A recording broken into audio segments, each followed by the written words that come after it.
Members, the appointed time, and we have a quorum. I call to order the panel on security meeting. Item 1 is an application for late membership. It's an application from Mr. Jonathan Ho. Because of work reassignment on the 29th of March, he wrote me a letter indicating that he would like to join this panel. Any objections? No? Well, welcome, Mr. Ho. Item 2, confirmation of minutes of previous meeting. It is a minutes of meeting on the 15th of February. It was issued to you on the 28th of March. So far, we have not received any proposals for amendment. Can I confirm the minutes? Yes, thank you. Item 3, information papers issued since the last meeting. Ms. Claudia MO, you raising your hand. Now, I thought it was Mr. SHIU Ka-chun's turn, but he's not here. Ms. Mo? Thank you.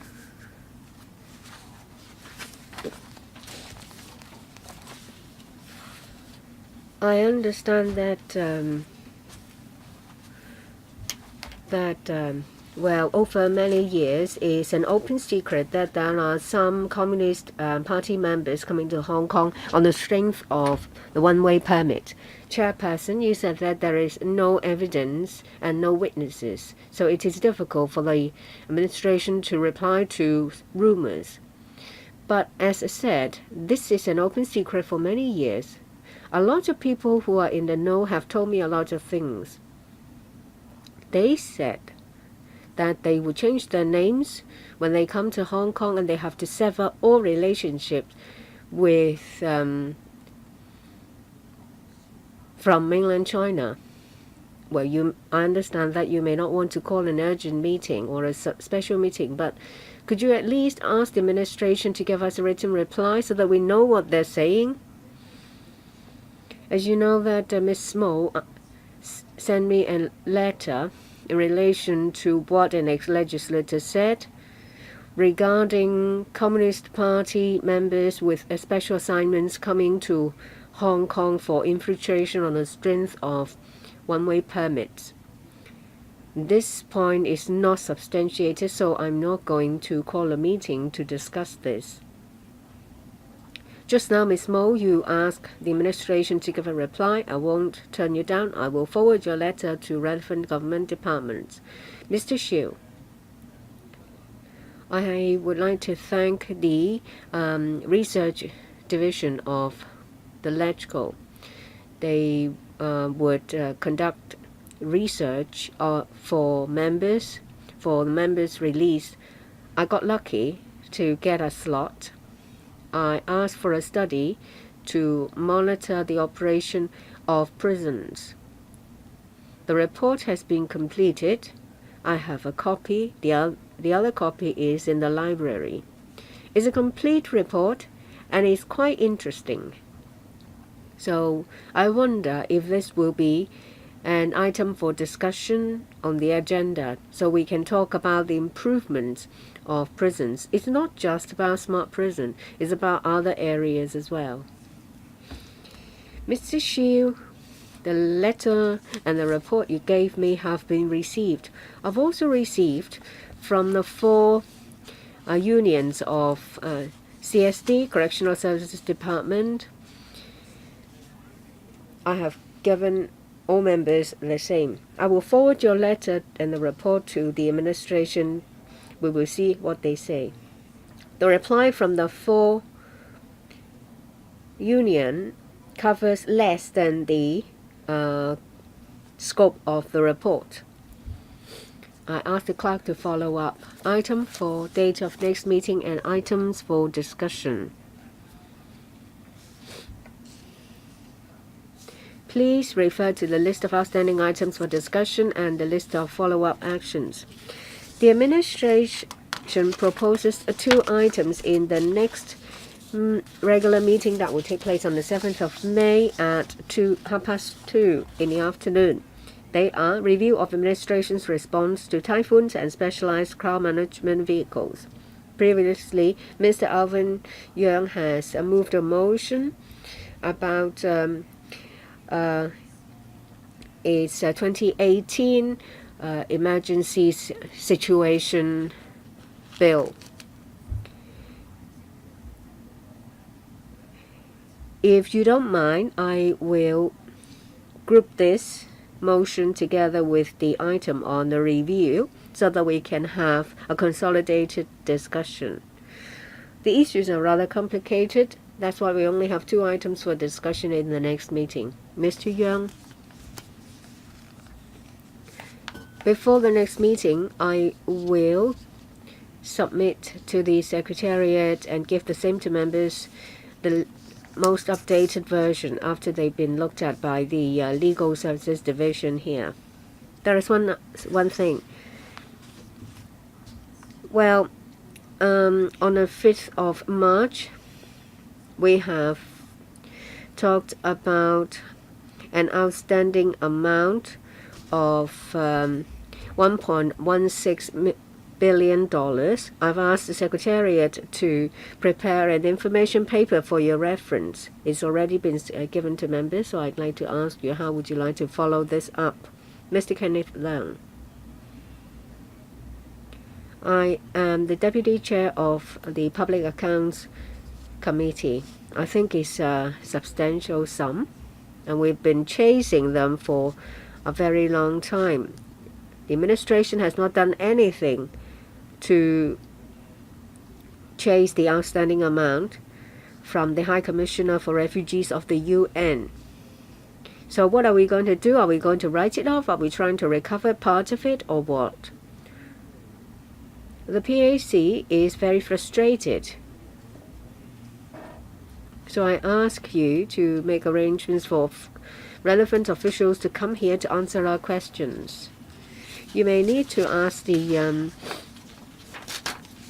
Office of High Commissioner for Refugees to come here as well. Any objections to including this in our agenda item? No? Well, now is the item, is item 5, Central Military Dock. I would like to ask government officials to come in to join us. Members, if you have questions, please press the request to speak button.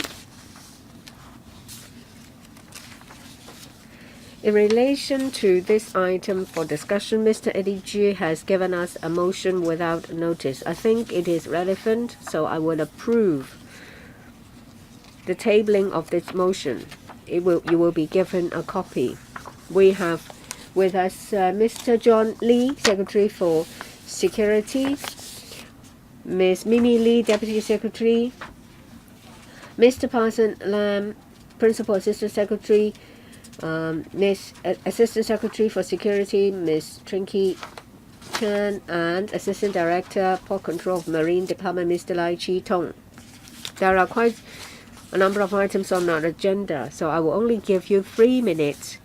Question and answers included for each member. Mr. Lee. Thank you.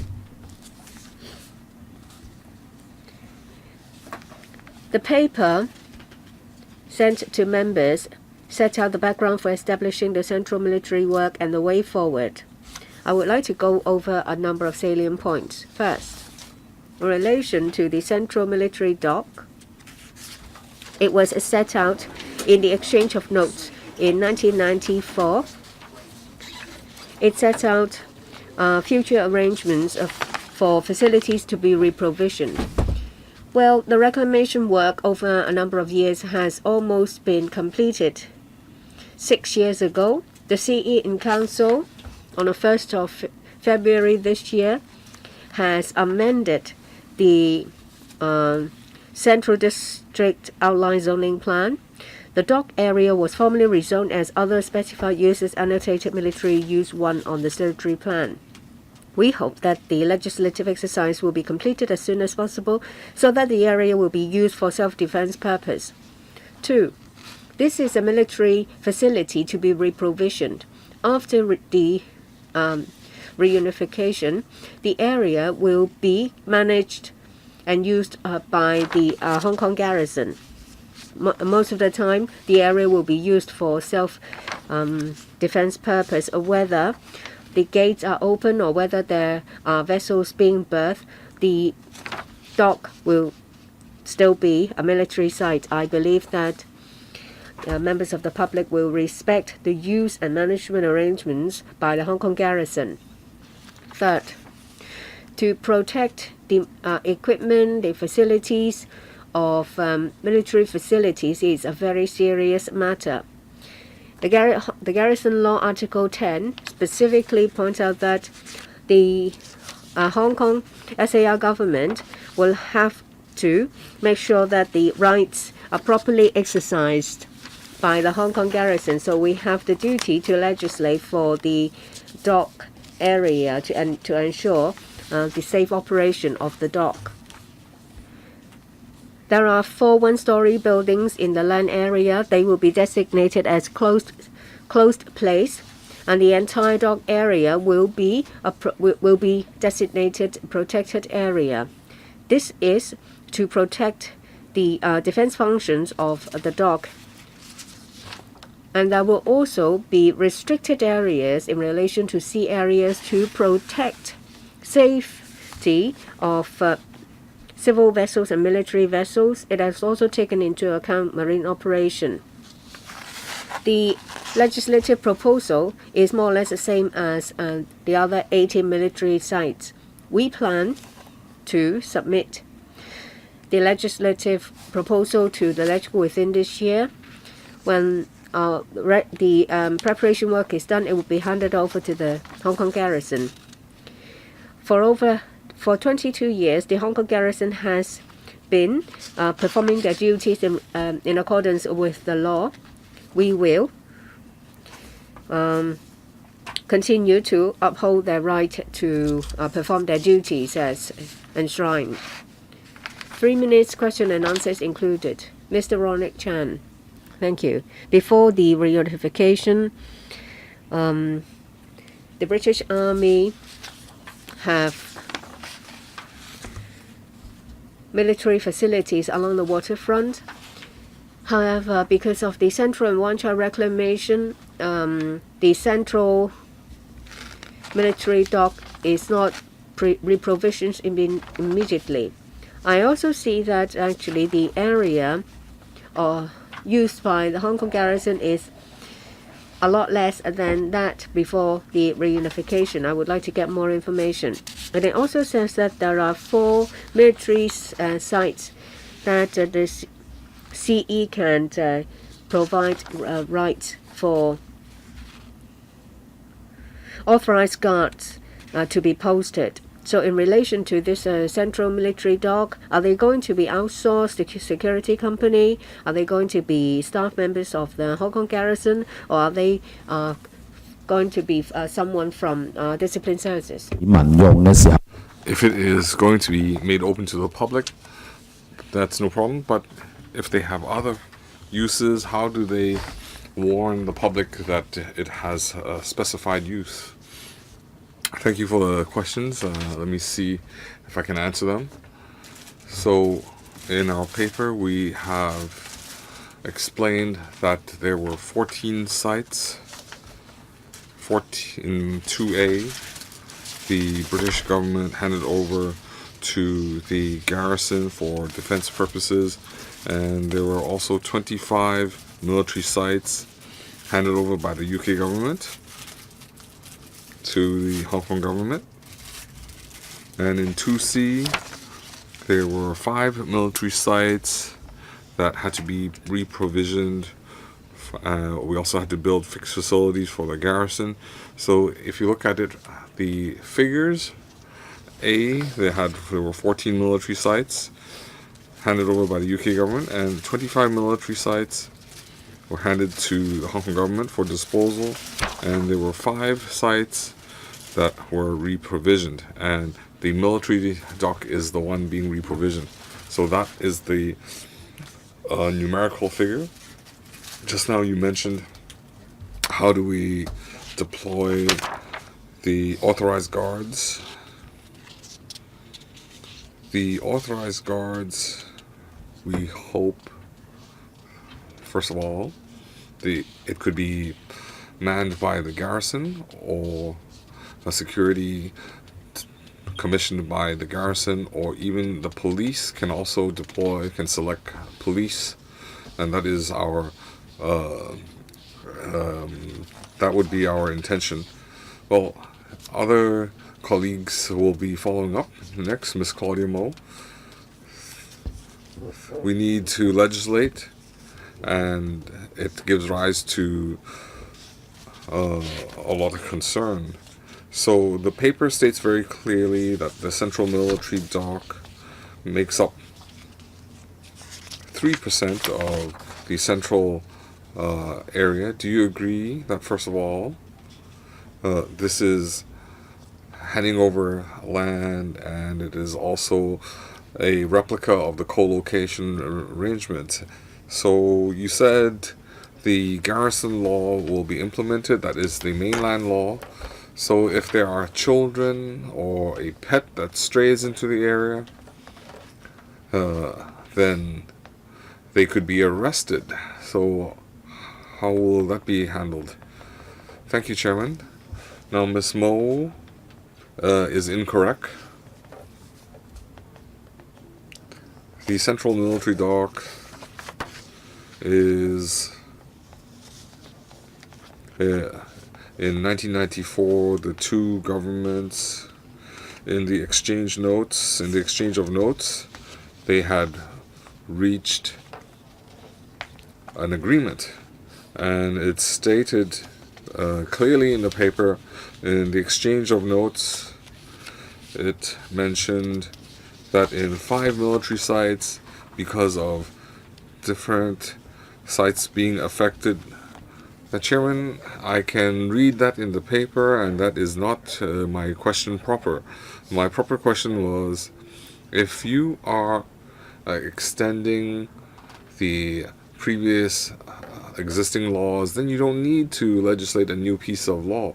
And your paper also says that there will be some barricades for events, and these barricades can be repositioned.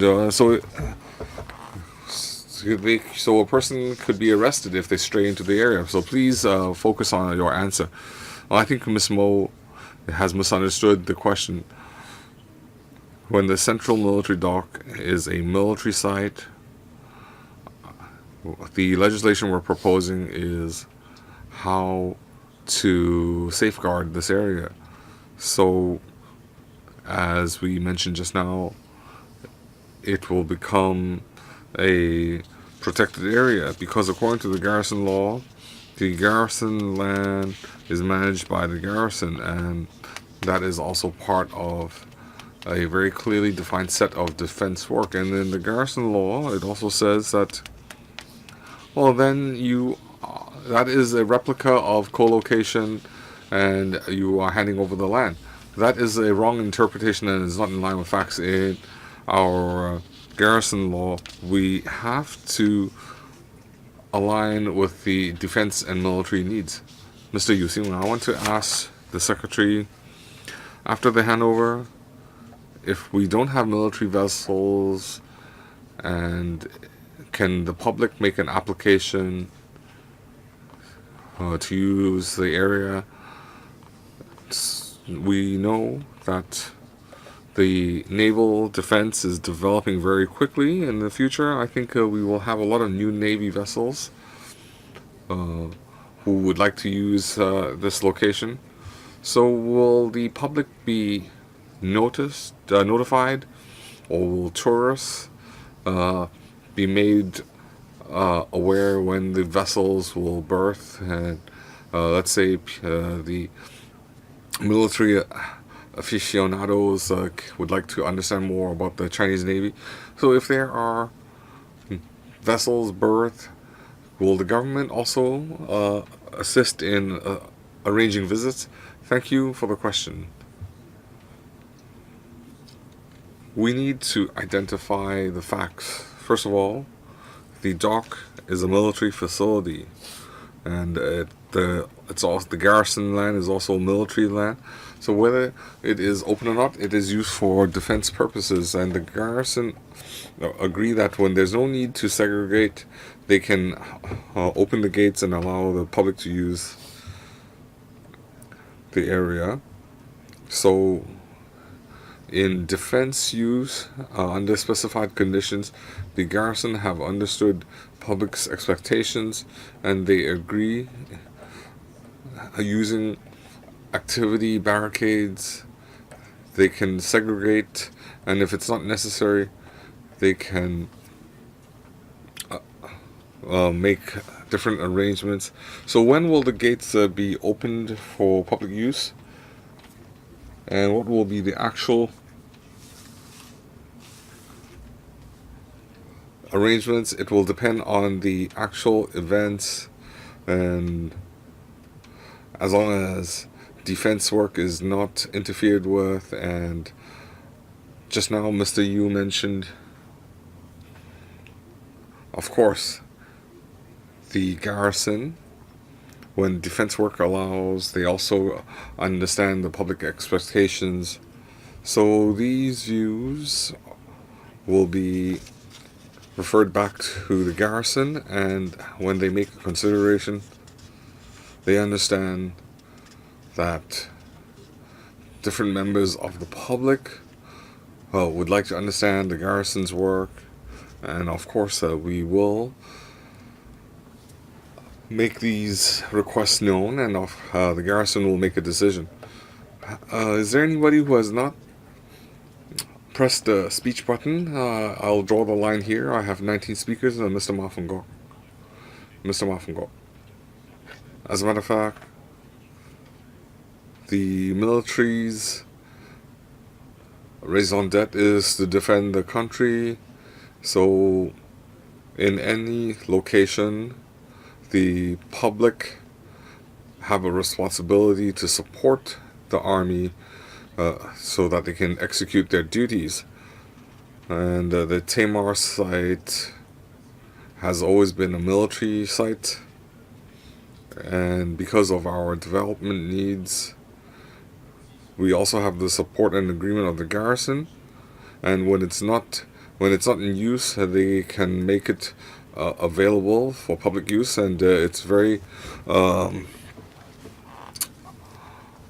generous of them to make that concession. So I hope, in fact, that they never need to use that, but if they need to use it, then we have to cooperate and align with their needs. That's the basic attitude we should have. So this area, before the handover, the two governments had an understanding. They agreed it would be for military use. So theoretically, after 1st of July 1997, it would have to be handed over to the garrison. So even in 2014, there was some unnecessary interference that is very regrettable. So I think we ought to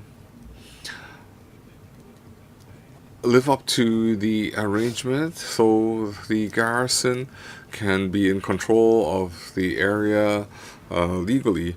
So we would like to have a good understanding, cooperation with the garrison, and when it's needed, they should have barrier-free access. And the public also needs to understand they need to understand the arrangement. So here I want to ask the government, if this law is enacted, if the garrison needs to use the area, how can it be guaranteed that they won't be interfered with? Thank you, Chairman. Thank you, Mr. Ma. I agree with Mr. Ma saying that the central military dock, when the movable barricade is open and made, and we should not affect or interfere with the military use and its defense purposes. It would not be interfered with, because whenever we need to safeguard the defense and military uses, the central military dock barricade would have to be closed. So it is also a protected area. So our laws, protected places orders will be implemented. Mr. SHIU, thank you. We are discussing the CMD, and this location in the past was called Tamar site. And if you look at Google in the 70s and 80s, the vessels were berthed in that area. So before the handover, that was the arrangement. But the Wan Chai Central bypass needed to be built, and we had a lot of construction work. Now it's all built up. And on this topic, we had long discussions. People had the opinion that there is a CMD there, and will it interfere with the public's access, and they'll have to take the Wan Chai Gloucester Road. It was very controversial. So even there was such an opinion, but the majority of the public supported the idea because it has an important military purpose. So even if you have to take a circuitous route, the public still felt that it was justified. So our public can continue to walk along the area. They don't have to take Gloucester Road. So I think the Hong Kong public will be supportive of this idea, because if there weren't any urgent situations, they can still use it. So the Liberal Party and myself will support this. And I see that there's a paper tabled, and Mr. Eddie Chu says they put forward a motion. The CMD, if it were relocated to Zhao, then it won't have to come back to this area. I want to say that Zhao and Admiralty, what is the strategic difference? I think that I think the public understands what Zhao, Stonecutters Island, and the difference between Admiralty. The government, the CGO, the financial center is there in Admiralty. So we need to defend these areas. So if you place it in Stonecutters Island, I'm not sure if Mr. Eddie Chu is here or not. I really don't know how to describe his comments. So put simply, even though I'm not a member of this panel, Yik Jiming and Zhong Gokban support this paper. Thank you. We note your comment, Ms. Alice Mack. I can see from the paper that the entire town planning process has been completed last month. So it is a military use site. Have they encountered any difficulties in the town planning process?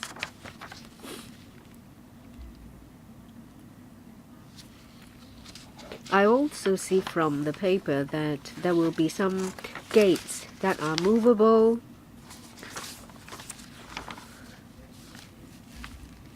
When when it's open for the public. Well, it is actually quite accessible to members of the public. It's different from what we know about military sites, but is it safe? Will this approach be secured enough for the military site? And someone has already asked the question. By how much has the military site been reduced before and after the reunification? And how many other sites have these movable gates as well? I'll try to answer as much as possible given the limited time.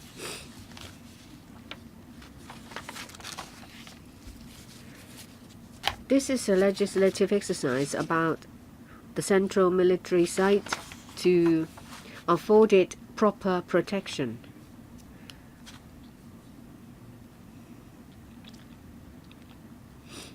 will have to first rezone the site. And there was a judicial review in 2014.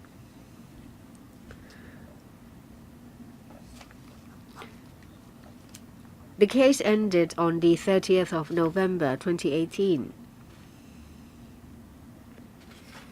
That's when we started the legislative exercise.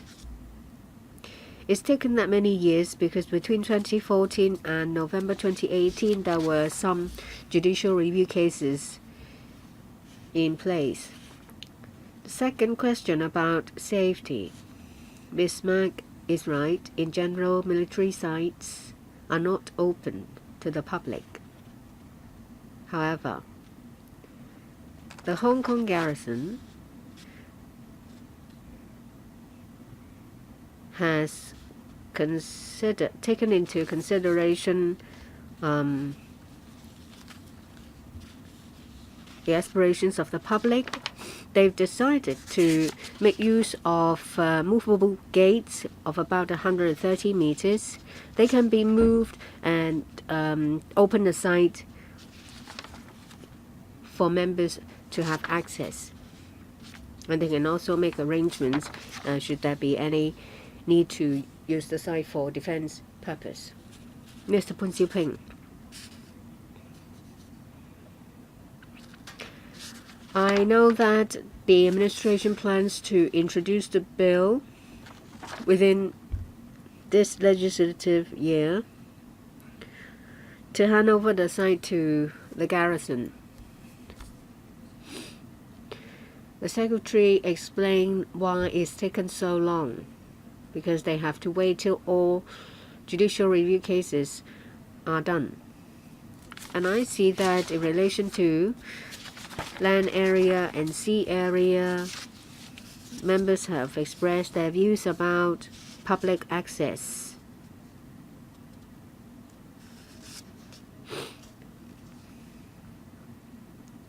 I understand that currently is the Highways Department that's responsible for security and management. Is it the case that in the future, cleaning, management, day-to-day management, maintenance, repair will be done by the garrison? And what is the timetable? In which month will you do it? Secretary, thank you.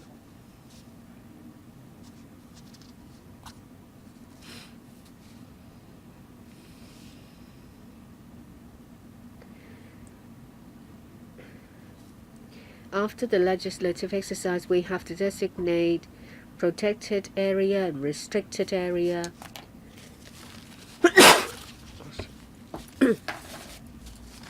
So we will do it as soon as possible.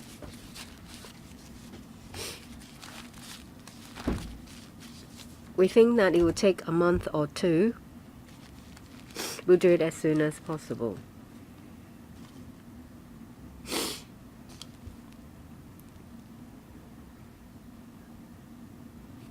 We hope that it will be completed before the end of the legislative year. Regarding management,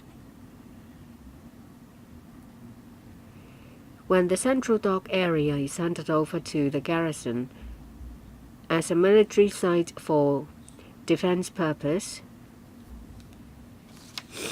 all management matters will be the responsibility of the garrison.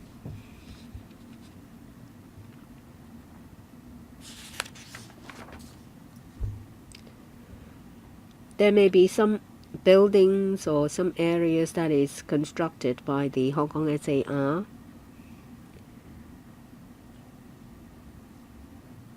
The garrison may open the gates when the site does not have to be closed up. Well, we will report to the LegCo about the final plan. Mr. Frankie Yik, I have two questions. First, in relation to the Central Military Dock, is one of the 5 sites that have not been reprovisioned at the time of the reunification. it was affected by the central and one-child reclamation, so it has to be reprovisioned at another site. The reclamation finished in about 2030. Why would you wait till now to propose this legislative exercise? 2. The waters of the Central Military Dock will be designated as entry restricted area and stay restricted area. How big will these areas be? Would it be clearly signed to prevent vessels from entering inadvertently? Will there be vessels patrolling the area to stop people from entering inadvertently or something like that? Secretary, thank you. It is indeed because of judicial review cases that have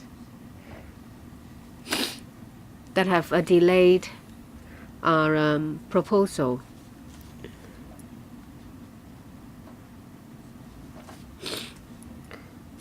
There were judicial review cases in relation to the town planning process. The final ruling was made on the 30th of November 2018. That's why there was a delay.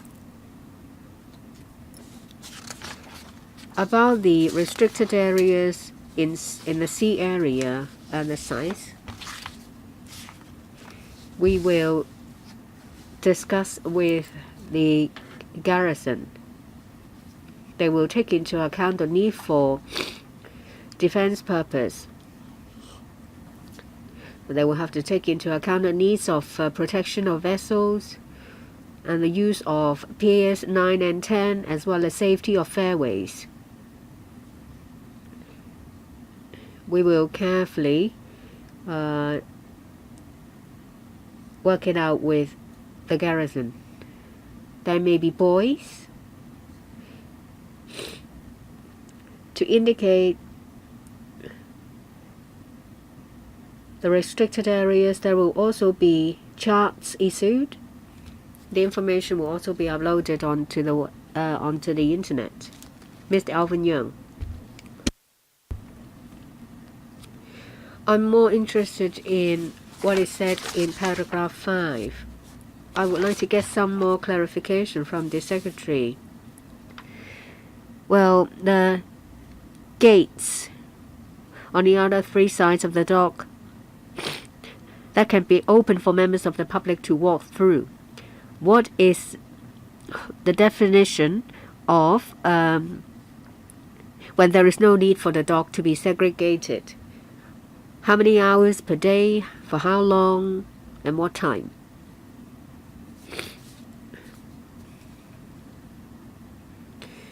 In paragraph 5, it says that save and except the side facing the Victoria Harbour, there are movable gates on the other 3 sides of the dock. We agree to the use of movable gates. That is the first thing, because normally they will not be used. Secondly, if need be, the dock will be segregated. Otherwise, the movable gates will be open for members of the public to use.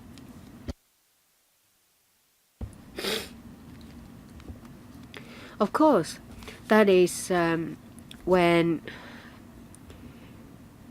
the situation permits and when there is a need for the public to use it. But the site itself is still military in nature and is still a protected area. Whether it is open or not, it is still a site used for defense purpose. The garrison will take into full account the conditions under defense functions. Well, the Secretary has been droning on for about a minute. I would like to ask, well, when there is a need, the dock will be segregated. That means normally members of the public will be able to walk through? Or is it the case that in general the dock will be segregated? It's only when during certain times that it will be open for the public to walk through.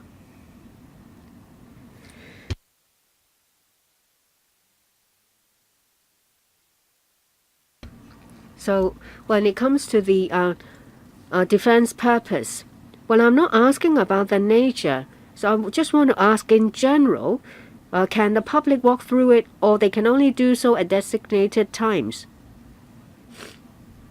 The garrison will take into account a series of factors. Defense functions is a garrison matter. The garrison will take into account aspirations of the public when it's permitted, when it doesn't compromise the defense functions. It will be open. Mr. Ted Hui. So far, I don't see any need for that site to be used as a military site. Well, Article 13 of the garrison law said that if the site is no longer needed for defense purpose, then the site can be handed over to the Hong Kong SARG for disposal. So have you confirmed with the garrison that this site is very important and it is for the use of defense? Or have you ever made the request that perhaps you can hand over the site back to the Hong Kong SAR government for their disposal? Have you ever made the request?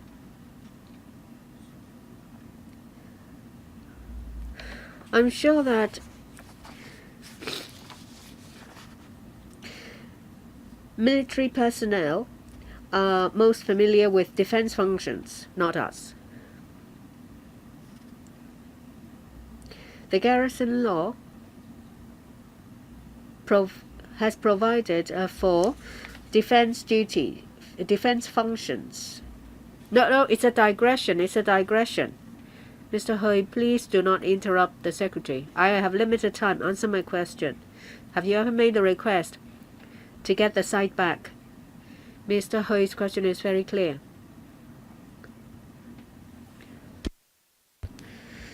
Mr. Hui said there is no need, but it's your personal view, and it's an erroneous one. Because defense is not under the purview of the Hong Kong SARG. The Hong Kong SAR government has the duty to support the garrison in its performance of defense functions and responsibilities. Has the government made the request? Mr. Hui, according to the rules of procedure, you should not interrupt government officials. I would also like to say that all current military sites are used for defense purpose. So, the Hong Kong SAR government under the garrison law shall support the garrison in its performance of defense functions and responsibilities and guarantee the lawful rights and interests of the garrison. You're like a recorder. Shouldn't you direct the government official to give us an answer? The secretary is trying to answer you. You keep interrupting him. All current military sites are used for defense purpose. I think I have answered the member's question. So has the government made the request? Next, Mr. Jeffrey Lam. The Central Military Dock is a military site. It should have been handed over to the garrison many years ago. But the measures have not been completed, and because of various reasons, it has been impeded.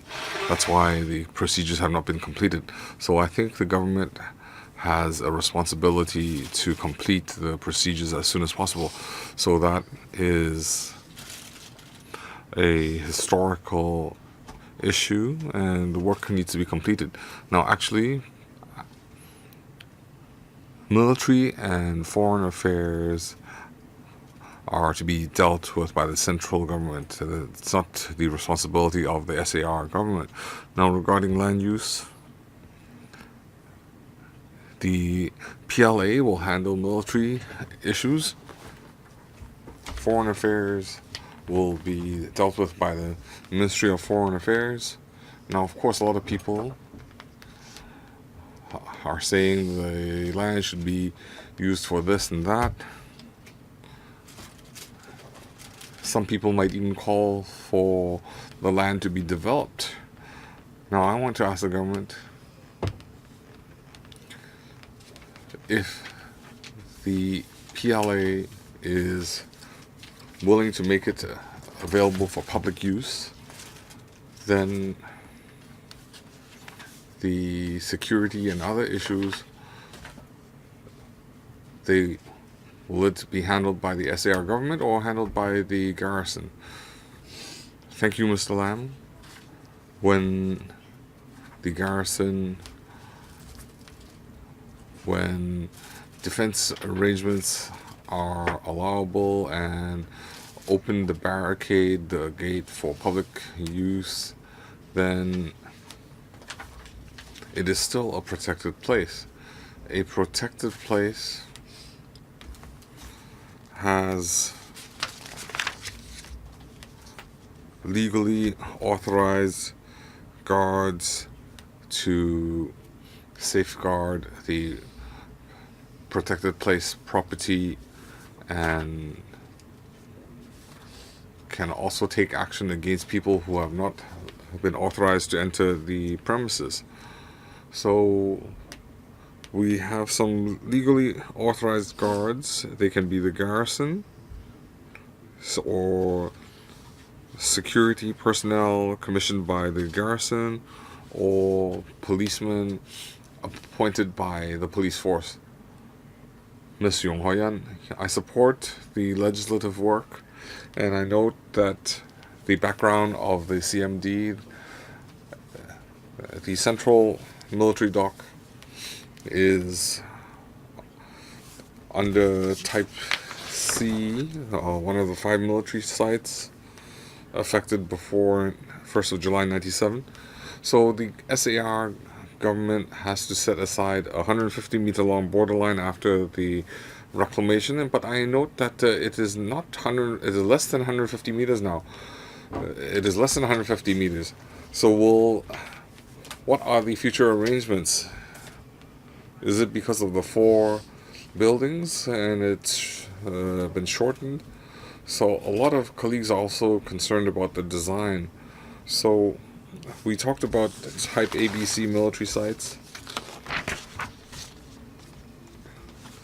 These are examples of military sites. Aside from the CMD, do we have other areas that use movable barricades and gates? Well, to be more precise, what are the reasons for opening the gates? It is also a restricted area, and the restrictions can also be removed. So is that confusing? Well, the length is 150 meters. Now, of course, you might be reading from town planning diagrams, and they might not be drawn to scale. But in our future documents, you can see they are drawn properly, and it is 150 meters. Now, do we have any other military bases that are segregated by movable barricades? No. The CMD is the only area that uses movable barricades to segregate the area. The garrison has agreed that the 150-meter CMD using a movable barricade, the garrison needs to consider if they want to board it off, they will close the gates, and if not, they can make it available to the public. Of course, we need to understand the CMD at any time. It is a military facility. Its defense purposes won't be suspended because the gate is opened or closed. It is just that when conditions are appropriate, the garrison will consider the public's expectations, and that is what the garrison has agreed to. Mr. Hon Kai-ming.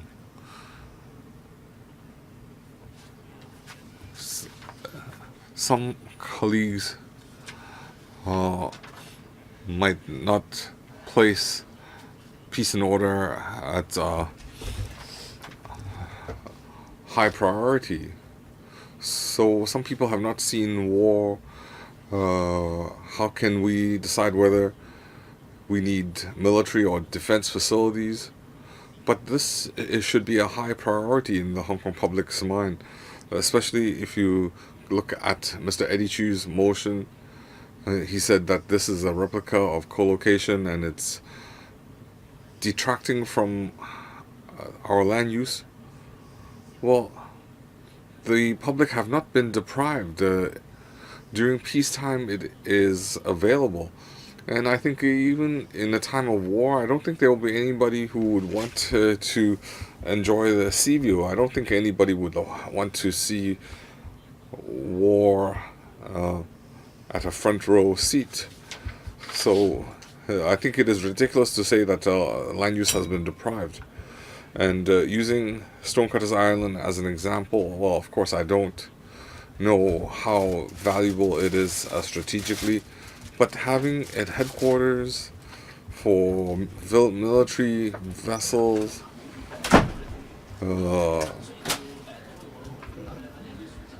it would be inconvenient to berth at Stonecutters, but having military vessels at the headquarters would be most ideal. So I object to Mr. Eddie Chu's motion.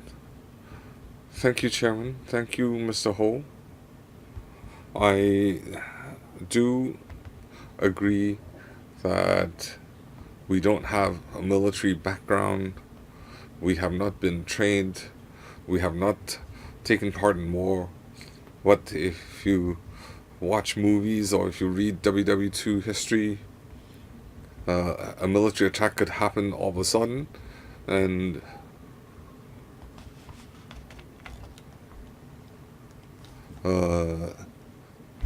if you recall the attack on Pearl Harbor, it was unexpected.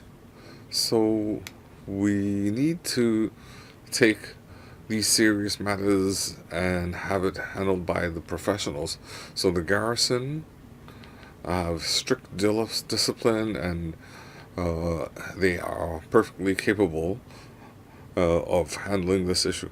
Well, we don't have any other military sites that have been open. Well, sometimes the garrison will consider that when their work is not interfered with, they would like the public to understand their work. Of course, we welcome their accommodation. Well,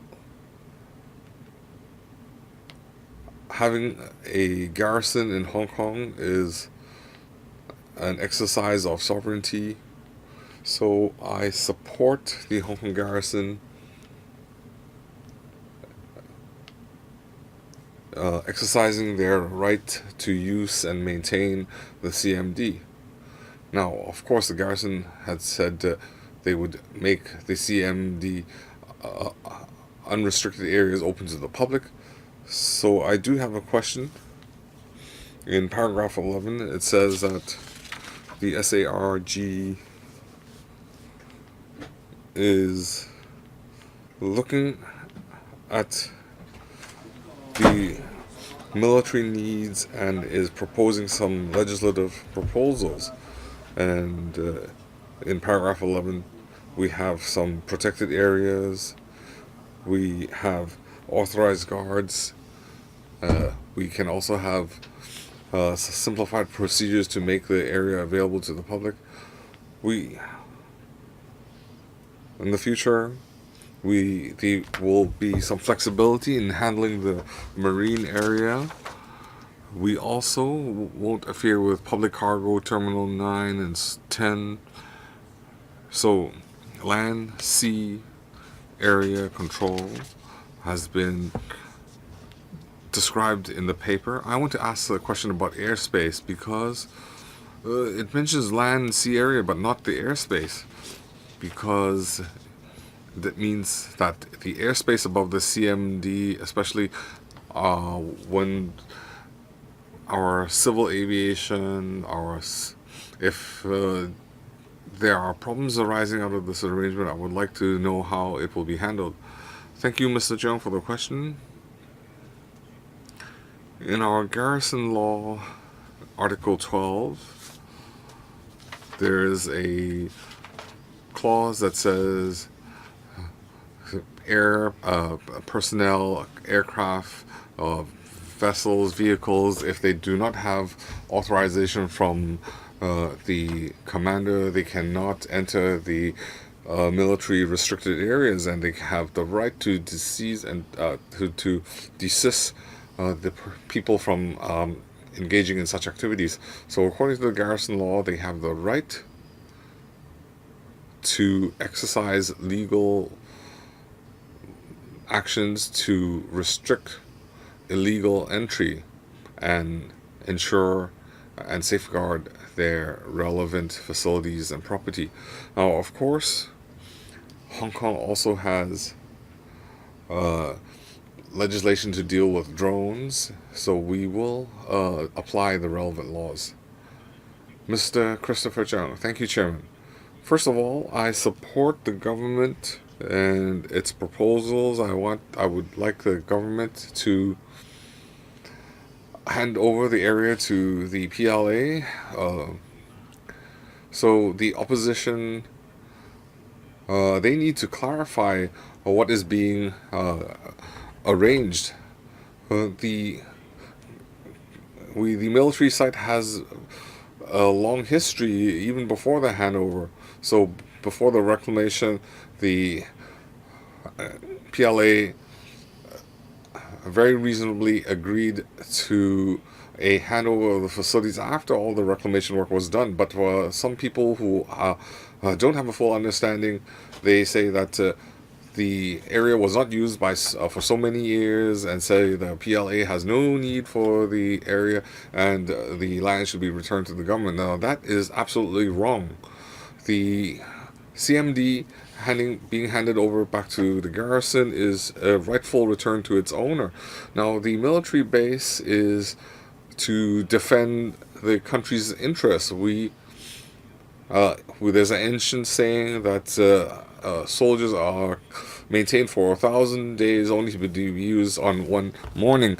And so what right do they have to criticize the CMD not having a use? Well, of course we would like peace, and all weapons and military personnel need not be used, but the army should be prepared for all occasions. So this is an unreasonable comment. So handing the CMD over to the PLA is reasonable, is legal, and I support the CMD being returned as soon as possible. Now, there's reclamation, and there was some reclamation work, and that's why the Hong Kong SARG had to exercise control for an extended period of time. So the facilities, when they return it to the PLA, what measures does the government have to allow that the public will know that this is a military area and we cannot have arbitrary entry? Do we have any clear signage for the public to know very clearly that this is military use? Secretary, thank you.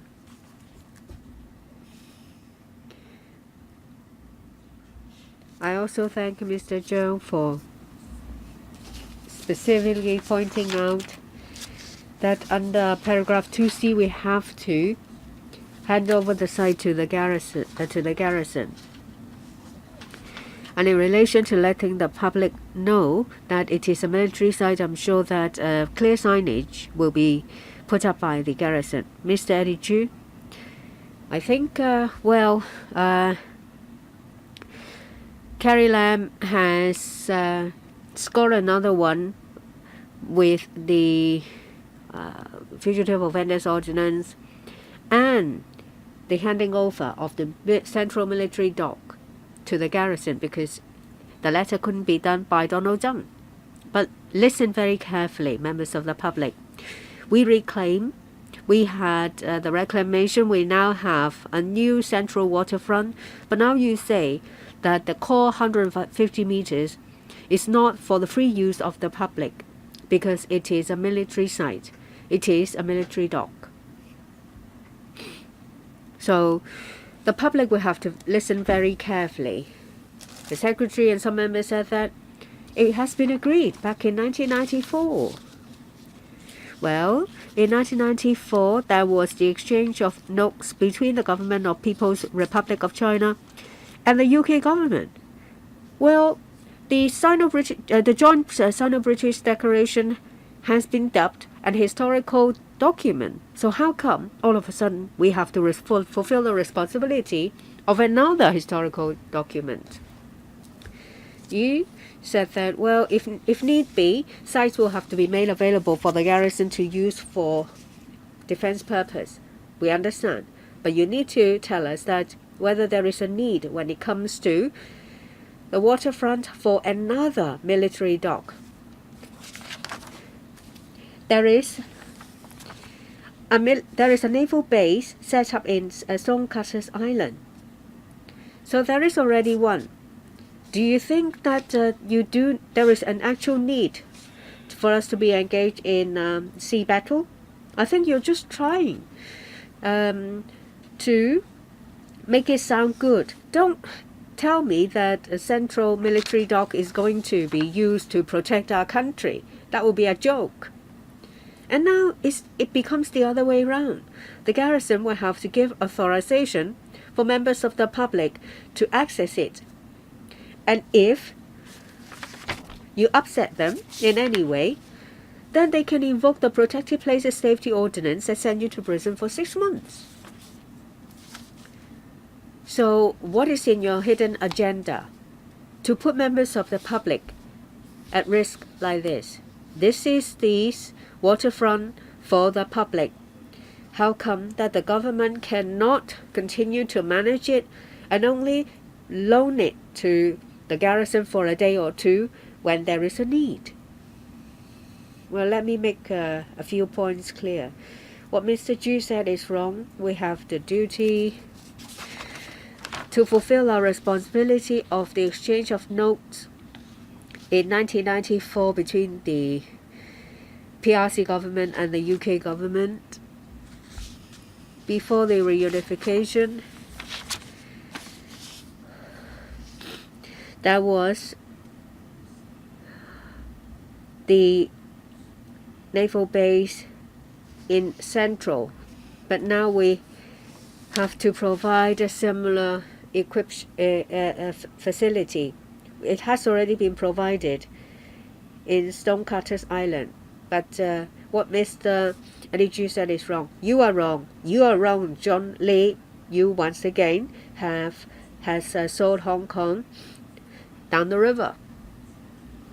Mr. Ong Nok Hin. Well, what members said keeps surprising me. One of them said that you need to put a military vessel to protect ourselves. Have you read any books about battle? Now it's about an electronic war and a war on the internet.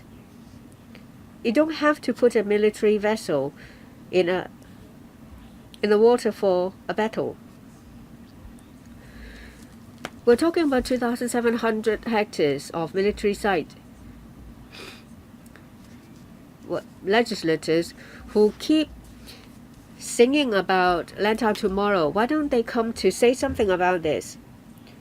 They don't take back the military site, and they even take land from Hong Kong. There are over 9,000 opposing submissions. You keep talking about consultation in the Fugitive Offenders Ordinance, but what about this? Well, they said that when it was back in 1994, under the agreement, that there will be a military dock after reprovisioning. It's not a military site. In 2003, with the FC document, you said that there will be an open space. Nothing about military sites. Now you change it to a military site. It is to be managed by the garrison, not Hong Kong. If it's not concession, I don't know what. I would like to make one point very clear.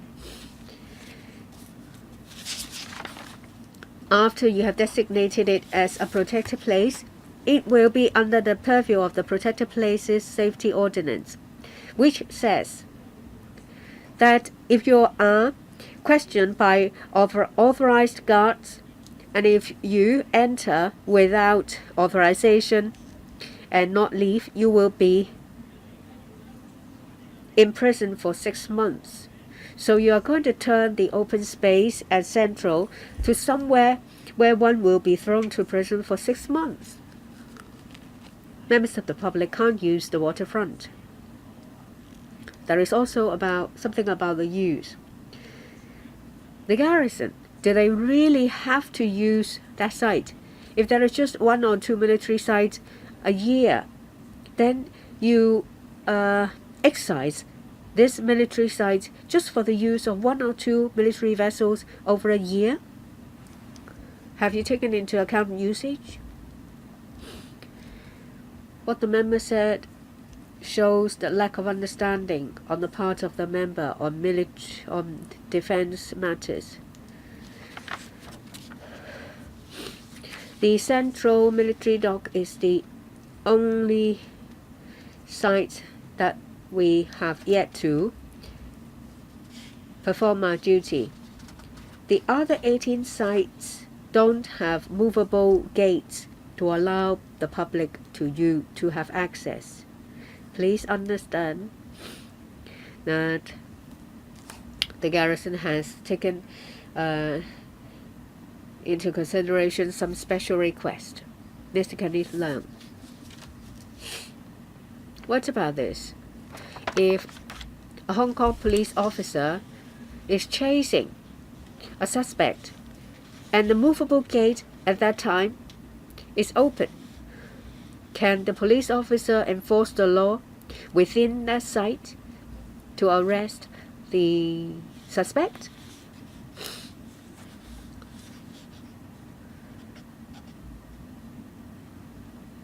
We have to wait till the law is passed before we know how it will be used.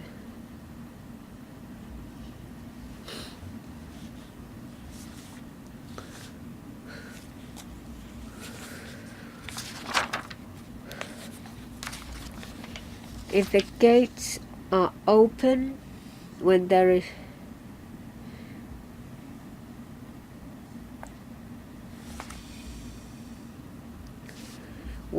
no need to use the site as a defense purpose, of course, we will treat any cases on a case-by-case basis before we decide which law we are going to invoke.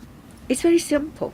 Can that police officer arrest the suspect in the protected place?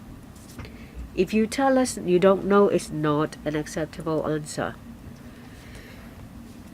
Secretary, I did not say that I did not know. Please don't put words into my mouth. I am saying is that we have well, you have to get authorization before you can enter the protected place. If after taking everything into account, if the gates are open for the public to use the site,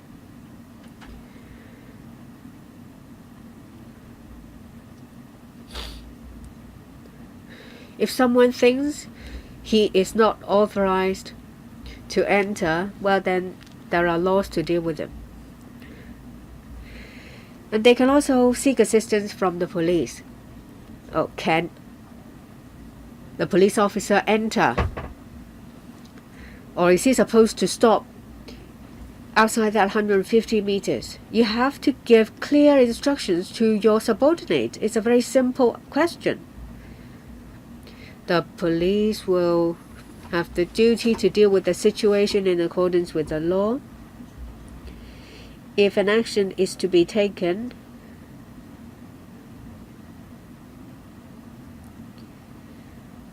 then the appropriate action will be taken in accordance with the law. Miss Elizabeth Court. I think the Democratic camp all of a sudden become military experts. Eddie Chu said that, well, if need be, the garrison can borrow the site for a day or two. Don't they understand that military sites will have to be used during a war? Of course, I don't want wars to befallen to Hong Kong. But how can you guarantee that if there is a war, Hong Kong will not be attacked first? I think the opposition just blindly opposed to anything to do with China. They don't care about Hong Kong people's safety. They attach more importance to leisure than protection.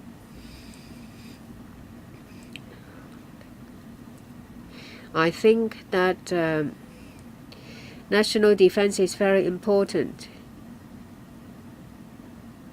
There are some pro-independent bodies saying that this can be used as the center to provoke the central authorities. What do you say about that?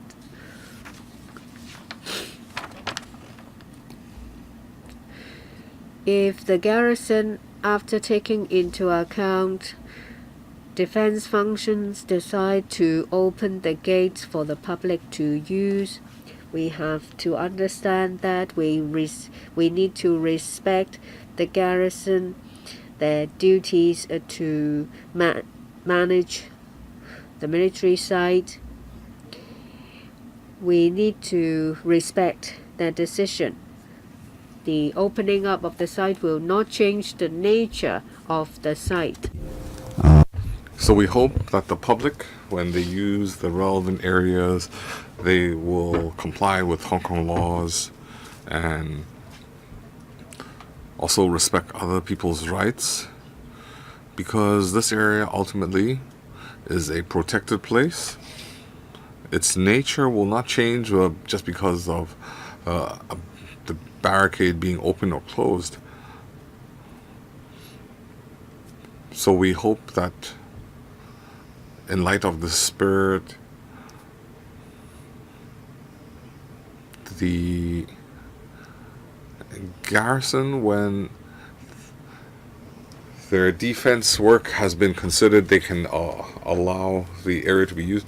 Well, what about if some organizations want to occupy the area? Your time's up, Mr. Han Ji-chun. Even though we only have 3 minutes, the secretary has only been repeating a stance that it's a military site, whether it is open or not. It is a military area, whether it is open or closed. It has military defense to be used. I think the secretary has repeated that more than 10 times.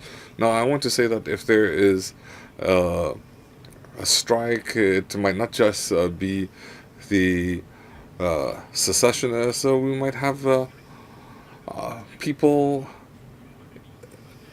trying or hosting a strike for other demands.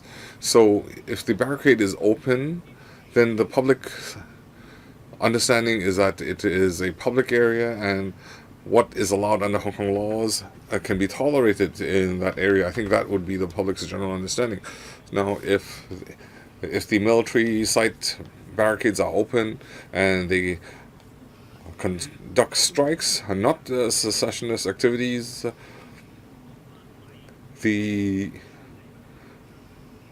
what are the legal procedures? I think the authorized guards will ask them to leave. As Mr. Al-Hakim said, the protective order will apply, and there are some other legal liabilities. So, can it be considered as a public place? Can they express their views? Do they have freedom of expression rights there? I also want to understand if there are accidents, injuries, or even fatalities there. What is the legal liability? Thank you, Chairman. Well, I made mention of certain facts, and it was made in a serious tone. So, whether the barricade is open or not, it is a military facility, and I hope you keep that in mind. So, under whatever circumstance the garrison has considered its defense functions and opened the area, it is still a protected area. That does not change. Please bear these 2 points in mind. And if the public contravene the regulations or affect the public security or destroy the property or create a nuisance, the garrison or security guards deployed by the garrison can ask the people to leave. They can even call the police to handle the affairs. Now, anybody who conducts an activity in the CMD, I hope they comply with Hong Kong laws. The relevant departments will handle it. Well, Chairman, my core question just now was, could they host strikes? Mr. Holden Chow. Well, I've heard Mr. Eddie Chu and the opposition parties' stances. They are incredibly wrong. They are repeating ridiculous arguments. The paper has made it very clear. In '94, there was an agreement that the site would be handed over back to the PLA, and there were some construction works that delayed this handover, and now it is returned to its rightful owner, and you're just living up to an old promise. How can that be labeled as handing land over to the PLA? So we need to make the position clear. The government's arrangement, we feel it is correct. The garrison, we understand. The PLA in Hong Kong, they play a defense role. And the military site, we need to remind you, it is a serious matter. And it is under their the PLA's control. It's not, as the opposition party says, that we can demand that they open it for public use, and that we should exercise control over there. Well, I don't think that makes sense. The site is being returned to the PLA and local garrison. I agree with Mr. Holden Chow. Mr. Kwok Wai Kang. Thank you, Chairman. The opposition and their clumsy teammates say that we don't need a military dock. But 100-200 years ago, when the British invaded Hong Kong, they took control of Hong Kong Island first. So if you look at history, you should read up on your history. So the opposition have clearly demonstrated that their attitude and bias towards the colonial government and local government. It demonstrates clearly where they stand. So the general public might not fully understand the military considerations, but the PLA is defending the whole Hong Kong, all members of the public. So we need to respect, and this is necessary. So if the PLA are generous and say that if it's not occupied, they can make it available to the public, I hope the Secretary, you can communicate with the PLA and allow the public more access, because it is a beautiful site. So we would like more people to be able to use it on the weekends, and I think we need to count on the Secretary and CE to communicate more with the garrison. For example, in Yuen Long, if there are firing practice, they will give advance notice. I think we can handle it similarly. Thank you, Chairman. Thank you, Mr. Kwok. Actually, I said just now, there are 18 military sites, and only the CMD will deploy a movable barricade because they have fully considered that given the defense arrangements, they will also bear in mind the public's expectations. And of course, I will fully convey your message to the garrison.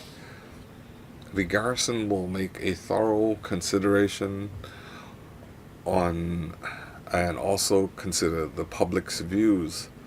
The garrison, for example, when they had an open day, they would notify the public the open hours and their arrangements. So, of course, the garrison will make their own decisions, and we need to respect their defense considerations and the ultimate arrangements. Mr. Wong.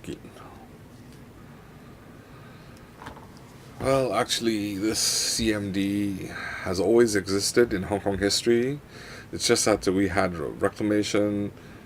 It was pushed forward because of reclamation works, and this serves a military defense function. Hong Kong is part of China. It is defending the country as well. So typically it shouldn't be controversial. It's also a very small area, because the LegCo building, my office, I see that area every day. It's a very small area. It's being barricaded by fences. In fact, pedestrians don't feel there's any obstruction. They can walk right past it. It doesn't give people the impression that you've left the promenade. So even if you don't enter the premises, you're still on the promenade. So I think people are just arguing out of political consideration, not arguing out of practicality. So if you hand it over back to the PLA, then maybe upon the SARG's request, they would open up to the public.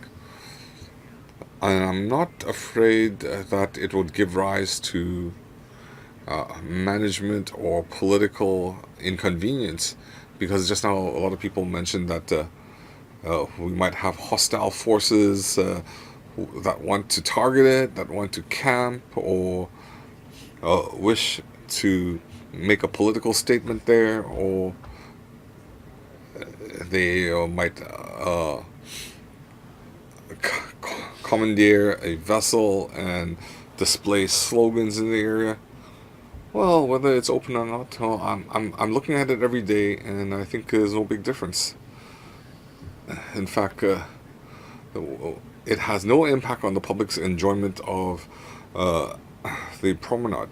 Well, Mr. Wong's observation, and even when I personally, while it is still under the Hong Kong SAR government's control, it is just 25 meters. You can still see the dock area. Of course, if the garrison, they have considered the public's expectations, and when defense considerations allow, they can open the barricade for and allow public to use it. Of course, we should use the space with respect. And so aside from defense considerations, you also need to understand they need to ensure that they can protect their military facilities, and they need to safeguard the restricted area. They need to exercise their duties. So we should act out of respect, and when we use the facilities, we should not deprive other people's interest. So I have received Mr. Eddie Chu and Ms. Starry Lee's motions, and these are relevant. So I will allow you to vote on Mr. Eddie Chu's motion. We have displayed the motion on the screen. Mr. Chu, you can read it out. The CMD is an important public rest area. The 150 meters will be handed over to the garrison, and the garrison will decide when to make it open to the public, and the public will be affected by the protection of restricted areas ordinance, and we urge the panel to we urge the Hong Kong government to communicate with the garrison and have a serious discussion on letting Hong Kong SARG manage the area. So we'll put it to the vote. Those in favor of Mr. Eddie Chu's motion, please raise your hand.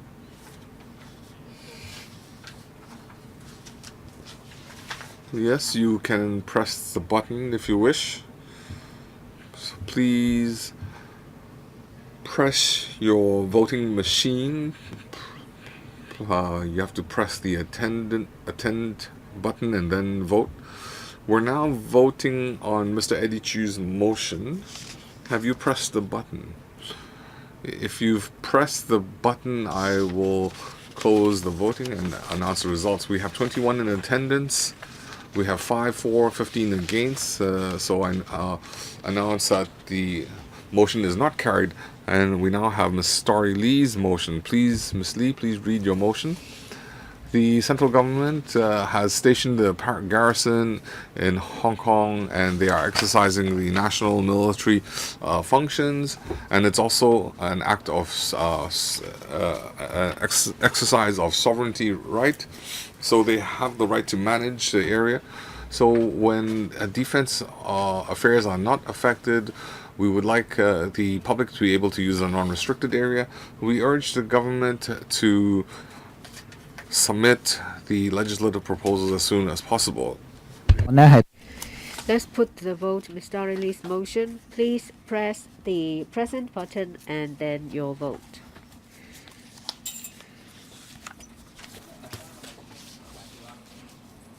Have you all voted?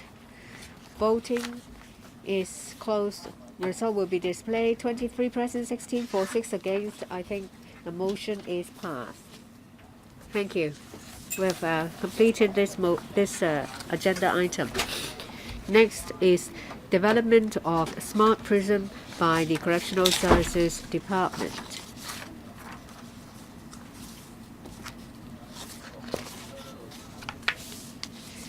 Please press the button if you would like to speak. There are 2 items. Government officials are here.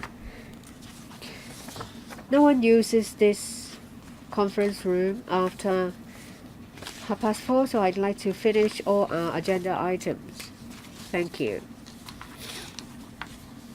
We have with us for this item Under Secretary for Security Mr. Sunny Ao, Administrative Assistant to Security Mr. Lau Wei-ming, Deputy Commissioner for Correctional Services Mr. Wong Kok-hing, and Senior Engineer of the EMSD Mr. Raymond Kan. Perhaps I'll ask government officials to present the paper. Under Secretary. Thank you. We would like to play a clip. It's about 5 minutes. You may just watch the clip if you haven't read the paper. The Chief Executive in the 2018 policy put forward application of innovation and technology, including the development of smart prison. We have put in place a strategic plan to introduce process innovation, improvement of governance, and the way forward. There are 4 important elements to smart prison. First, development of smart governance. We will integrate operational information technology systems and apply innovation information and communication technologies to enhance efficiency of management and operations and strengthen our readiness in emergency response. We have consolidated the various systems by building a single system. This will facilitate data analysis. Department is also looking into making use of innovation technology. Say, for example, health science monitoring system, video analytic monitoring system, passage surveillance system, as well as other systems to improve the efficiency of the management operation of the institutions. This will also enhance, as I said, strengthen the officers' readiness in emergency response and facilitate department's long-term strategic planning. In relation to surveillance, we will conduct patrols once every 15 minutes. Sometimes people who are determined to take their own lives will make use of the window. If we introduce the artificial intelligence monitoring system, then if there is any abnormal behavior, our officers will be alerted. The use of innovation technology will also be conducive to rehabilitation of offenders. We make use of electronic system to enable persons in custody to make bookings and orders. We will also provide more support to persons in custody.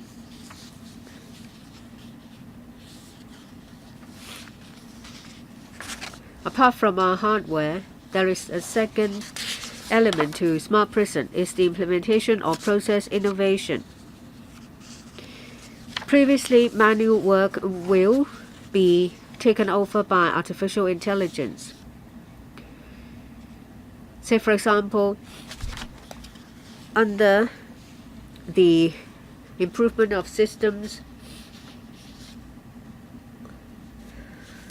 we will make use of passage surveillance system. In the past, one officer will have to oversee a number of persons in custody. But if we make use of the monitoring system, then we will be able to make use of the synergy to deploy one group for quick response. This will enhance cost effectiveness and our ability to react This in turn will be conducive to protecting the safety of persons in custody. The third element is to cultivate knowledge-based correctional officers and enhance the capabilities of rehabilitated persons to reintegrate. We provide training. We will also enhance the different developments of our smart prison aspect. Say, for example, the smart wristband will also encourage continuous learning.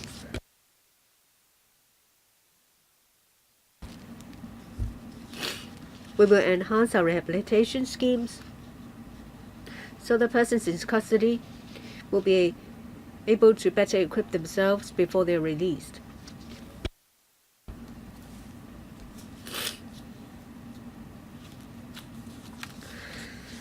A lot of our facilities are in use for many years. Some of them are not purpose-built.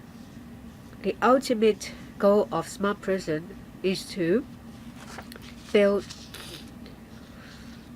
a system that makes use of smart designs, innovation, and technology so that our penitentiary system will move ahead with the times.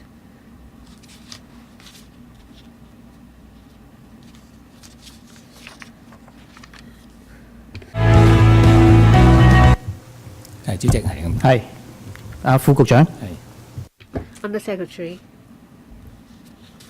Well, that's our presentation. We will take questions. I see 9 members who would like to speak. Anyone else? If not, I'll draw a line here. 3 minutes each. Mr. Ao Nok Hin. I have a number of questions to ask. First, what is the estimated cost? There are a lot of concepts, just like it they have covered in the clip. Say for example 5C, there will be a PIC self-service kiosk. How many terminals will you put in place? If there is a shortage of terminal, then would it affect efficiency?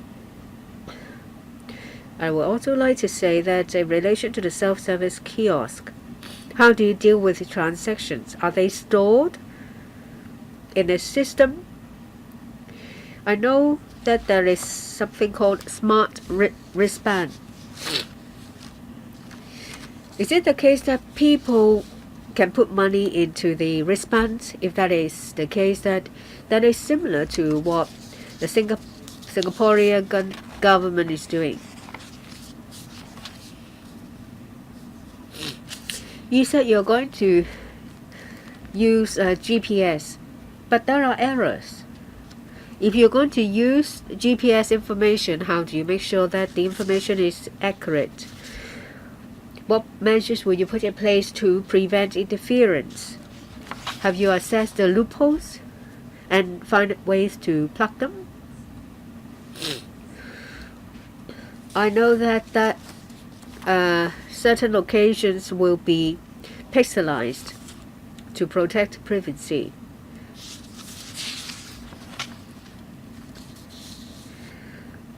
So I would like to also ask about a possibility of abuse of power and how you stop that.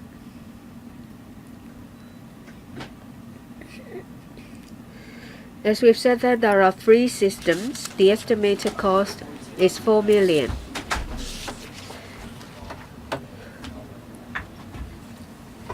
It will be absorbed by the EMSD. There is also a sum of $80 million that we have applied for from the Innovation and Technology Bureau. We will give you further details in the future. In relation to the system, the smart wristband and privacy, I will defer to the Commissioner. I would like to talk to you first about the use of the smart wristband. We would like to make use of the wristbands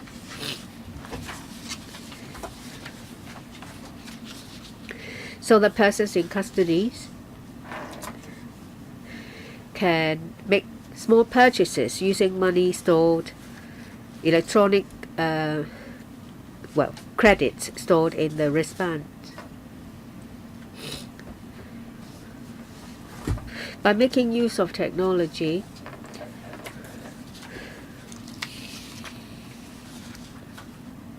persons in custody will find it easier to make use of the technology. Ms. Alice Mack.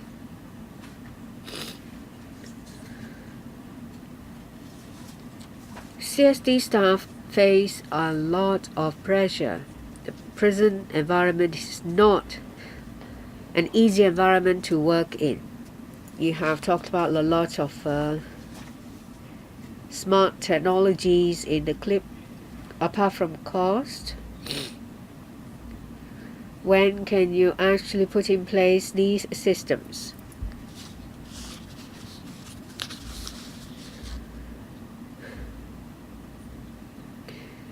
For a lot of the prisons, they were built a long time ago.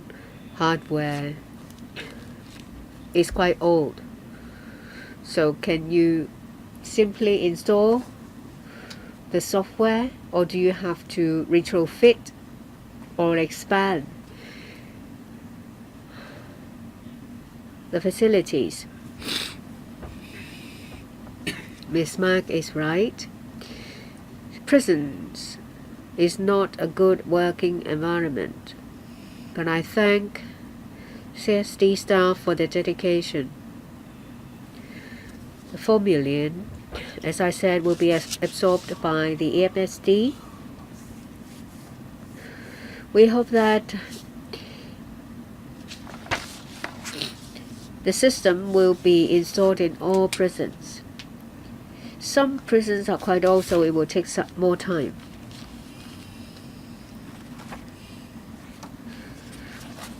Mr. Wong is the chairperson of the steering committee, and I will defer to him.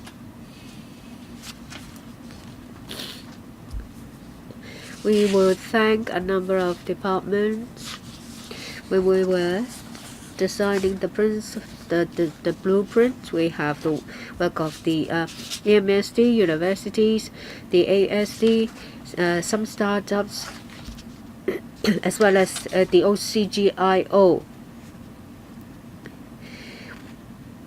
We're running the beta system. We will make funding application to see if the systems can be extended to other institutions. So far, we don't have a timetable to see to say when they will be expanded. Ms. Mack, can the system be put to use in all these prisons? Do they need an expansion first? Thank you for the question. Now, each facility, its design and geographic location is different. So when we deploy the systems before the testing, we have to study it together with EMSD and the buildings department. Mr. Ka-chun. Thank you, Chairman. Correctional services work is difficult. You have to manage, you have to educate them, you have to teach them vocational skills and so on. And you also have to cater to adaptation to society after their release. So we support the Smart Prison Initiative, and the first step is some technological system. We see that it is for their safety. Where they are going, will they be hurt? Will they inflict damage to themselves? So in the whole prison system, what measures are there to relieve CSD workload? How can we make it easier for CS staff? We are concerned about manpower and work pressure. So in the whole smart prison scheme, what can help staff do a better job in managing? Well, first of all, in the deployment of technology, we can enhance management and safety. So in a safer environment, we can ensure CSD staff safety, security. We can also so aside from correctional services, we also do a lot of education work. We want the PICs, we want them to be able to live independently after release. So regarding education, the CSD has done a lot of work and have a lot of successful outcome. In 2017, the CHEUNG did a study and found that CSD were able to bring down recidivism some 40% from the year 2000, and brought it down to from 40% to 25% in 2018. So the university calculated that the Hong government can save 774.3 billion in social costs through the reduction of recidivism, and that is even more than the expenditure in health and medical services. So we have to thank you for the question. Next, Mr. Poon Siu Peng. Through IT and information, you can enhance correctional services environment. So we heard that there are 4 elements in a smart prison.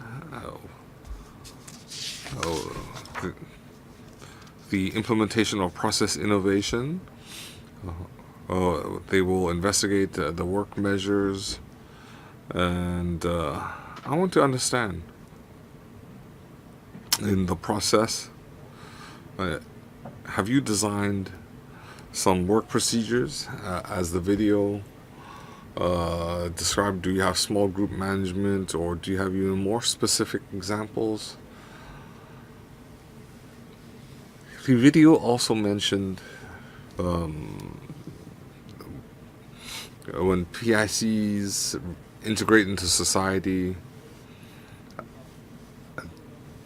I'm not sure if I heard correctly. The communications with the outside world,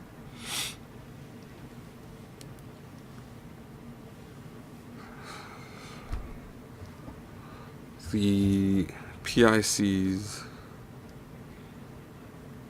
communication with the outside world, will they be able to communicate with the illegal activities? And so the manpower needs of a smart prison, will it change? Will you need less staff? Thank you, Chairman. I will defer to my colleague after my short response. So aside from the video, Mr. Poon, in our previous 2 meetings, we had described a facial recognition and electronic lock. These are innovations. Just now we also heard, we saw in the video that the CSD will have a drug detection robot. They don't need to check by hand. This might be, they are also researching patrol robots. So aside from small group management, if we can have extra manpower we can deploy the extra staff into more educational. We can deploy them into a more have them provide more support services for PIC release. Yes, I support the Smart Prison Initiative. It is an important part of a Smart City initiative, and I'm very happy to see the department working very hard on enhancing the prison environment and having the PICs in a more safe environment. We also applaud the initiatives into reducing workload and improving morale, because we know that there is a large turnover. It's hard to recruit people. So all the recommendations and future initiatives, we should deploy resources as soon as possible to implement the smart prison, because each new system takes time to develop, and it will also take time to roll out all these features in our prison system. We also need more STEM courses and IT courses for PICs, so when they are released and integrate into society, the transition could be made easier. So all these are very good recommendations. So aside from what's written in the paper,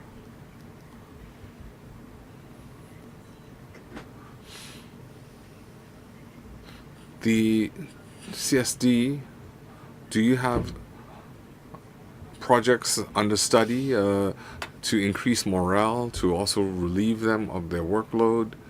And well, in recent years, a lot of people have denigrated CS staff and have falsely accused them of illegal activities. Well, CS think that frontline officers are a valuable asset, so we want to fine-tune the workload and enhance morale. We're also very concerned about their welfare. In recent years, we have made better travel arrangements. We also want to use these initiatives to allow for a better work-life balance. Mr. Chen Zhenying, well, I recall when I first heard about smart prison, aside from agree, I had also asked a question about security. And now you mentioned you will include a building management model and a geotechnical GPS system. You can cut off power, like water and electricity. So the vendor, have you vetted them for track record?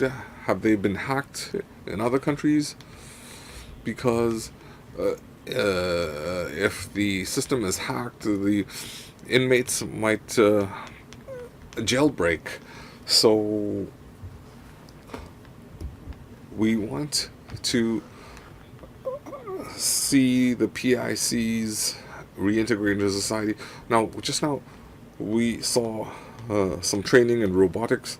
So aside from that, will we have software writing, game development, and other advanced courses for the PICs, and which would help them reintegrate into society? Undersecretary, or is it Deputy Commissioner, Mr. Raymond Khan? Now, I'll respond to the security question. When we procure the IT systems, we have made reference to industry and global standards. We also have requirements regarding the data safety. We ensure that the data and privacy is adequately protected. What about the course curriculum? Thank you for the question. Well, CSD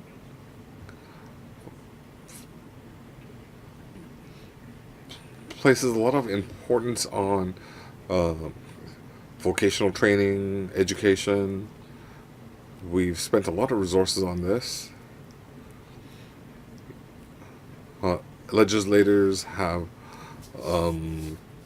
asked about animation courses. We'll look into that and see how feasible it is. Nothing else to follow up. Mr. Ma from Gok. I'd like to ask, well, first of all, I support the smart prison concept. It ties in with a smart city. So the government wants to introduce 3 new measures.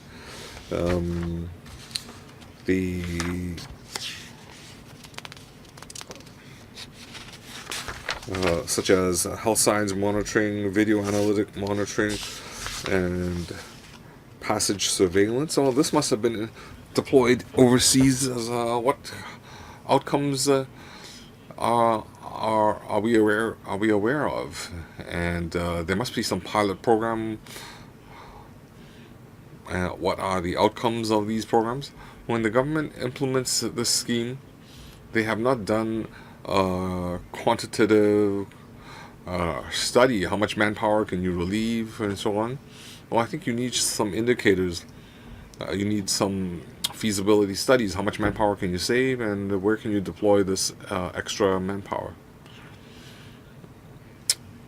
Deputy Commissioner, the CSD is introducing 3 pilot schemes, and we made reference to Singapore, Japan, and also some mainland facilities. Now, our 3 systems, when you deploy it at the same time, Hong Kong will be the first. As some jurisdictions, they might just do 1 or 2, but all 3, this will be a first for Hong Kong. And just now, Commissioner Wong referred to the layout, the facilities of the facility for it to be chosen as our pilot scheme. They also have to consider the security level. Regarding manpower assessment, I'll hand it over to my colleague. Well, I want to highlight that all technology initiatives, even though we can assist the CSD to enhance efficiency and security, but these different initiatives need to be operated manually to achieve our desired outcome. For example, in a video surveillance and passage surveillance, when we see illegal activities being conducted or abnormal activities, the system will notify our staff immediately so our staff can intervene. But ultimately, we need humans to deal with these situations at the ground level. So in the future, Please continue. If it proved to be very effective, then it will be extended to other areas, to other facilities. My first question wasn't answered. I know that it has been used, but what about the effectiveness? I can give you a bit more information. Correctional Service of Singapore has used the image analysis system to detect abnormalities. Japanese Correctional Services has used the passage surveillance system to locate prisoners. We have developed our system taking into account our local situation. But what about effectiveness? Your time's up. Dr. Fernando Joe. Of course, it is always good to have smart prison. but I think smart should refer to the minds of the people. I see from the clip that prisoners can, I can see from the clip that prisoners use tablets. I know that they can't even use computers. When will they be given tablets? We have made arrangements for persons in custody to further their studies, but we were told that they cannot make use of computers to surf the internet. You said that through education and other rehabilitation training will be provided with the use of technology to help persons in custody, but I wonder whether this is a breakthrough. I hope so.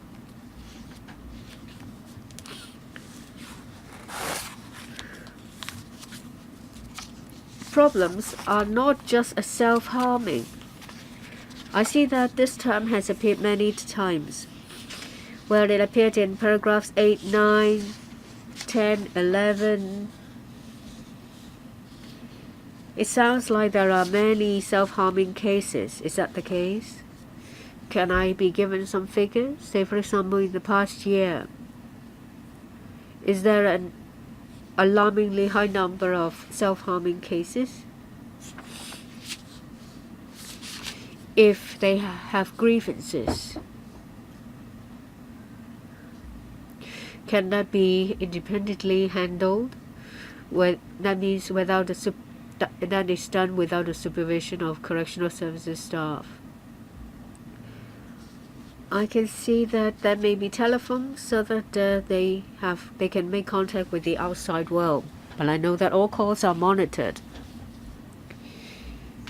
If they make a complaint to legislators or the ombudsman, then the calls will not be monitored. I would like to ask,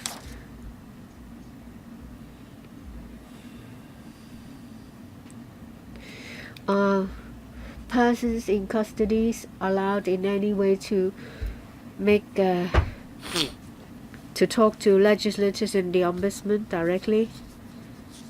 I will give more time for the administration to reply. Dr. CHEUNG was asking about the number of cases of self-harm.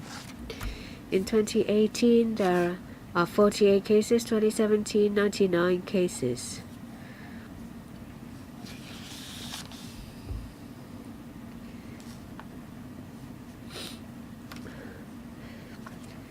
It shows that the situation has improved with the hard work put in by the CSD.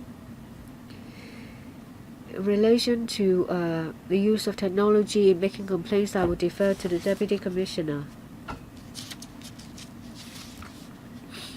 We plan to, in the self-help kiosk, persons in custody can make small purchases in a tuck shop using the wristband. They can also make requests. We would like to make use of innovation and technology for persons in custody to manage their everyday lives. To whom do they make the request? To the department. They may also make inquiries of the progress of the request made.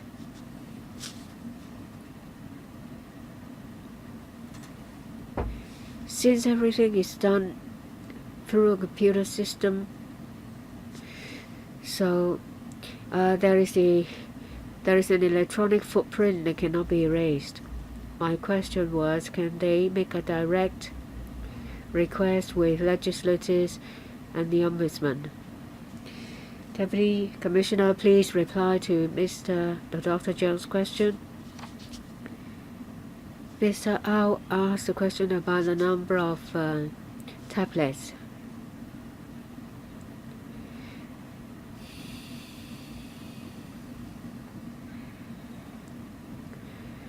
Dr. CHEUNG asked if persons in custody can make direct requests or lodge their complaint with statutory bodies or the ombudsman or legislatures. We don't have any plans yet.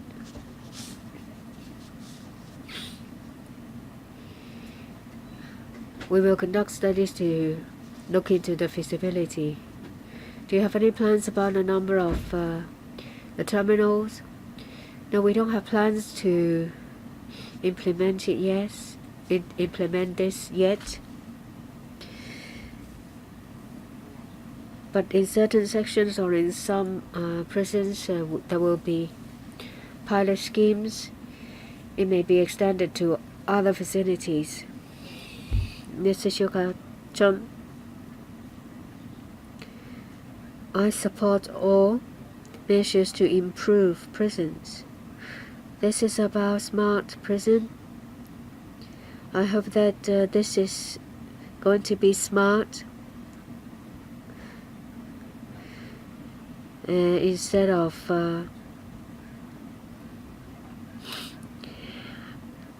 making things difficult. I know that there are some people who take upon themselves to do some whitewashing. They make it sound like the CSD is perfect and there is no need to improve anything. But that is unrealistic. There is always room for improvement. You talk about health science monitoring, video analytic monitoring and passage surveillance system. Apart from prisoner management, how do you ensure that CSD officers will behave properly as well? This is a question asked by Ms. Kwok and not answered, and there is another one asked by Mr. Ma and not answered. You propose to use a lot of technology, but what about effectiveness? Say, for example, whether there are any cases of escape. That is important. But what about psychological impact on prisoners? If they are constantly monitored, how does it affect their psychological state? How does it affect their mental health? The city universities conducted a study in 2015 saying that $7.3 million has been spent. The CSD has been citing this study. I can see that this study was done by a Mr. Choi. I can never find the full report.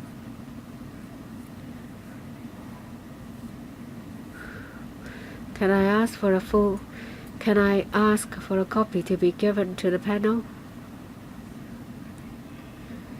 Sometimes you only show the report to the department.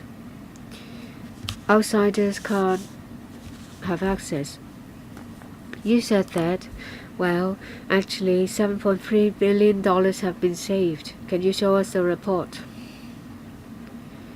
You talk about smart prison, but what about prisoners who suffer from mild autism? There are prisoners with different needs. What about prisoners with a mild case of autism? Can these smart measures help them? Mr. SHIU has asked a number of questions and he has expressed his views. Let me answer some and Mr. Wong will answer the others. CSD officers work very hard in an undesirable environment. They do their best every day. Correctional services work is daunting. I never said that they are not. Mr. Ka-chun, I have given you a bit more time. Please don't interrupt them. You may not agree You may not want to agree with the officials, but please don't interrupt them.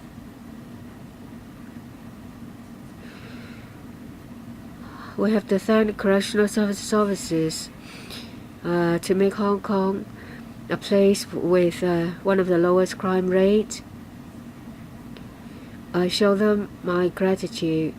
For the other questions, I defer to Mr. Wong. You asked about the effectiveness of our initiatives. I'd like to say that they are still being tested. If they are shown to be effective, then we will consider extending them to other prisons.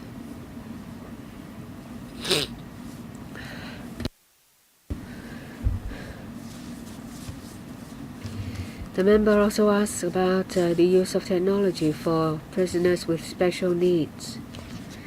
We use technology to protect the safety of prisoners and also to enhance their ability to take care of themselves.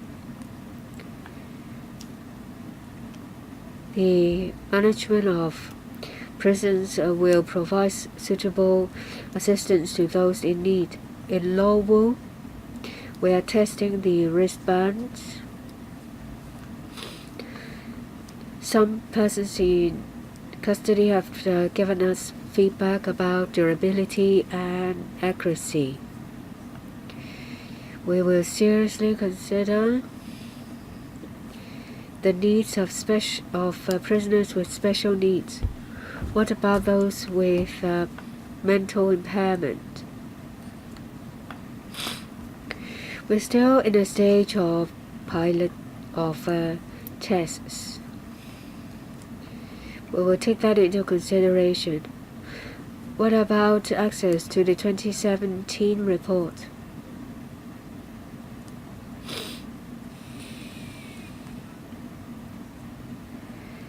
I'll ask the professor from the City University. No, the CSD commissioned them to do. Why do you have to ask them? All members have asked their questions. Now we move on to the seventh item, the Animal Watcher Scheme for the police and government's cooperation with multiple agencies in the prevention of cruelty to animals. Let's invite the administration to come in to join us. 呢一個議程呢，同樣有歐志剛副局長啦，亦都有警務處嘅總警司邱兆。We have with us Mr. Sonny Au, Undersecretary for Security, Mr. Andrew Zhang, Principal Assistant Secretary, Mr. Crusade Yao, Chief Superintendent, Ms. Emily Mann, Superintendent, Dr. Thomas Sid, Assistant Director of the AFCD, and Dr. Esther To, Senior Veterinary Officer.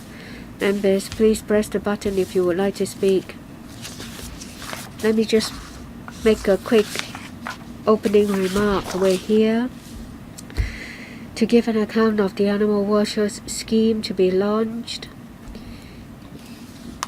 We're also here to talk about cooperation with multiple agencies in the prevention of cruelty to animals. 關注保障 Especially ensuring that animals are not subjected to cruelty. So in the policy address, the CE announced that the police in 2019-20 will implement the Animal Watcher Scheme.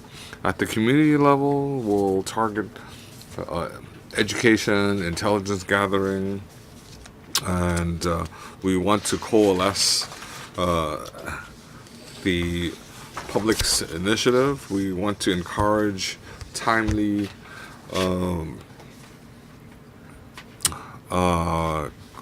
complaints, or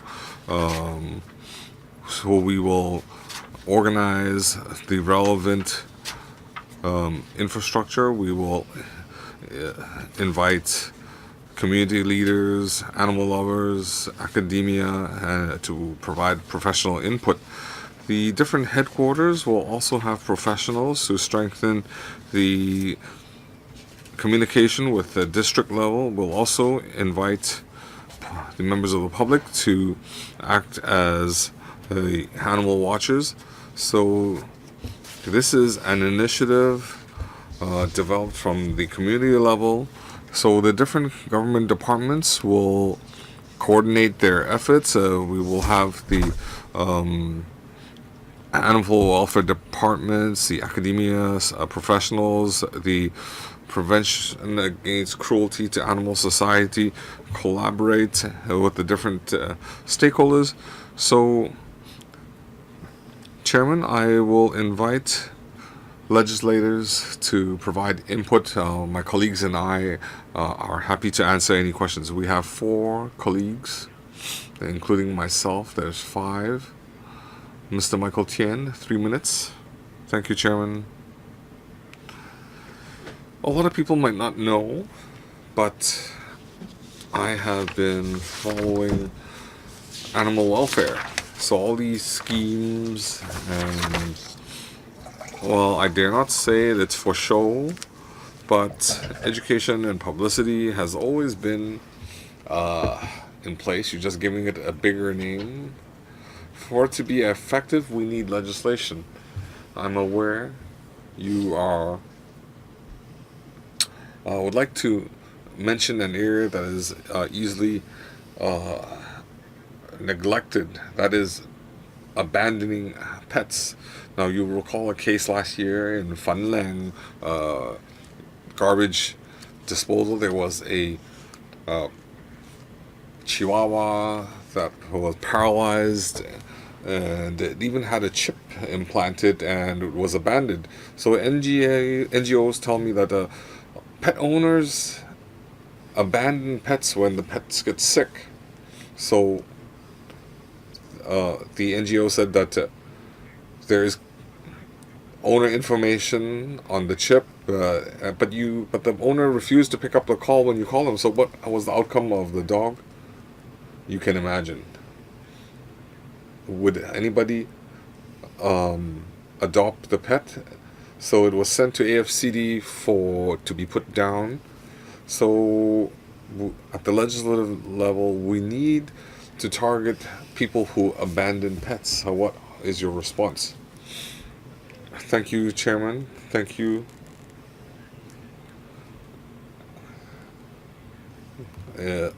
Our Animal Watchers scheme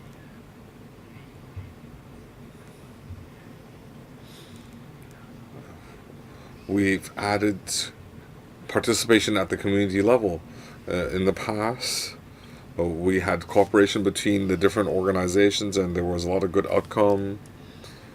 We saw our law enforcers cooperate with organizations. The police also improved their approach. So when we implement the Animal Watcher scheme, we will have... Could you answer my question directly? Regarding legislation should include abandoning pets. Well, my understanding is abandoning is also a breach of the law. Well, let's hear from the vet. Thank you, Chairman. Mr. Tien raised 2 questions. Cap 169, animal welfare, the government. At the end of last year, we will be announcing a public consultation to amend the law very soon. The second question is about abandoning pets. According to Cap 421 rabies, anybody, if they don't have a reasonable reason and abandon their pet, it is a breach of the law, and they can be imprisoned. Is it existing law? Existing law. Well, why? Well, Mr. Tien, your time's up. Your question, you were answered that abandoning a pet is illegal. Ms. Claudia MO. I personally thank the police for being helpful and for looking into crimes against animals. But now with your animal watcher scheme, you collect intelligence, you educate, and you do publicity work. Oh, it sounds great on paper. Well, if you're going to spend that money and effort, you should set up animal police. We don't need a big song and dance about it. We just need a specific police task force, and everybody, all the animal lovers would be in animal heaven for that. So we have AFCD in attendance. I think you know what I'm talking about. There was a stray who boarded an airplane, boarded a vessel, and was put down. It wasn't put to sleep, it was put down. It was an illegal immigrant. But it came from a rabies country, and you don't know whether it has rabies. So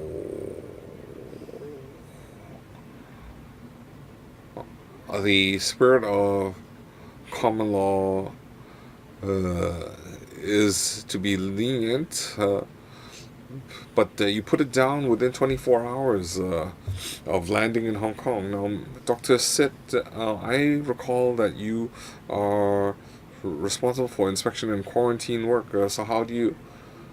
We're talking about cruelty against animals, so it is relevant. Thank you, Chairman and Ms. Mo. I'm aware the FEHD will be responding to this incident. So let me answer. First of all, we're running out of time. Ms. Mo, please do not interfere. I'll allow sufficient time. The dog boarded a cargo vessel. At the time, the captain was confirmed that it transited set sail from Thailand and transited Vietnam, and it was proven that it was a stray dog, and it was handed over to us for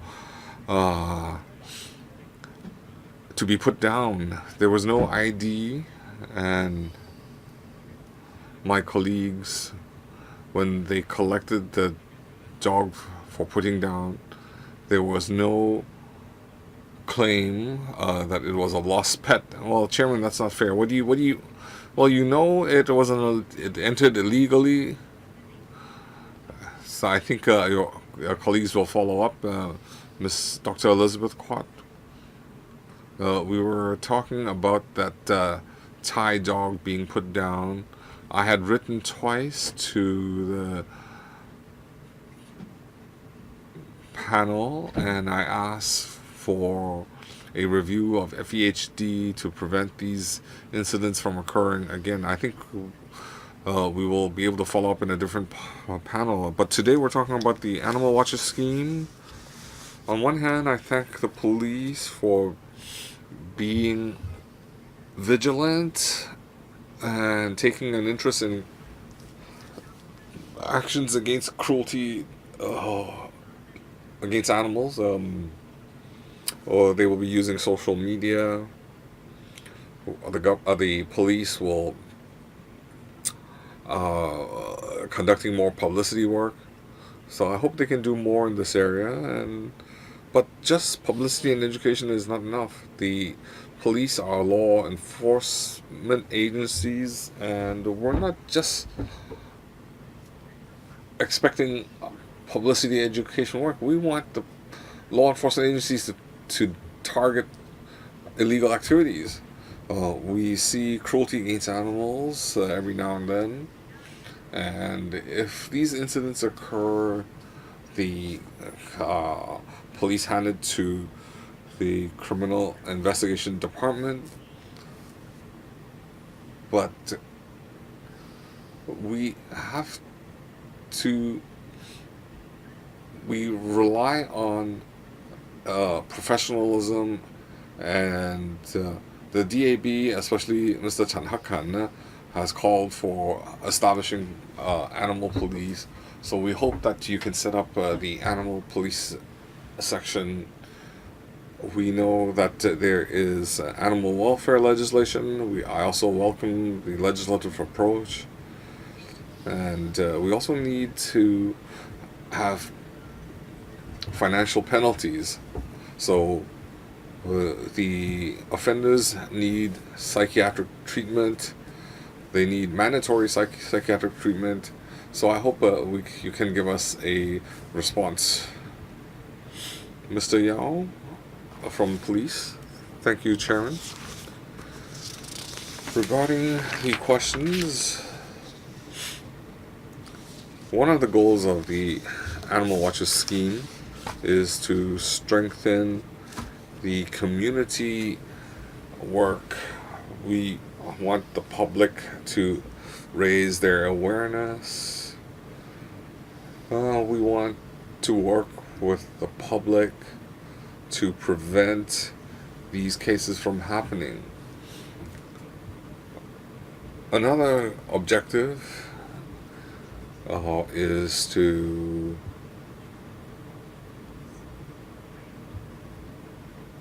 step up on the job training, to work with other stakeholders such as AFCD and Society for Prevention of Cruelty Against Animals. So when they investigate cruelty against animals cases, we want to enhance their professionalism. Recently, we hosted a seminar. We invited overseas experts to work with our team to enhance their knowledge and trends about crimes against animals. Now, last year, we have extended our reach to all the police districts. Now covers 22 police districts. Given our limited resources, this year, with more resources, we have been able to roll out the Animal Watches scheme. Mr. Aulakim.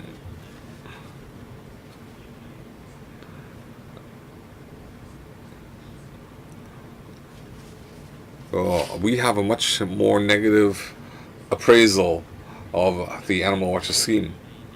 Why? Because if Undersecretary has noticed, cruelty against animal report has mentioned a lot of proposals, especially cruelty against animals ordinance. Now, if you don't have measures to deal with the legislation, you just want to come up with publicity and education schemes, then ultimately you have not targeted the root of the problem. You need to take note of some statistics. In the last 5 years, there were only 94 people prosecuted, and there's only 1.7% of reported cases. That we have a lot of cases, but only 1.7% being prosecuted. And paragraph 3 says that a lot of cases, the majority of cases, don't involve criminal elements. Well, whether it's criminal or not, it depends on whether you have sufficient evidence gathering. Well, the Prevention of Cruelty to Animals Ordinance doesn't give you access, so police officers can't enter the premises. Of course, you won't be able to catch anyone. I think you have to think about this. How come prosecution rate is so low? You also have to tell me that in how many cases there is insufficient evidence gathered. Sometimes government departments themselves don't do the right thing. I think the Thai doggy is a very well-known case. A lot of people came out to protest because you put the dog down. you encourage adoption. You said that abandonment is illegal, but there is a loophole. It says that owners will give up the animals. If in the end the animals are not adopted, then what would happen?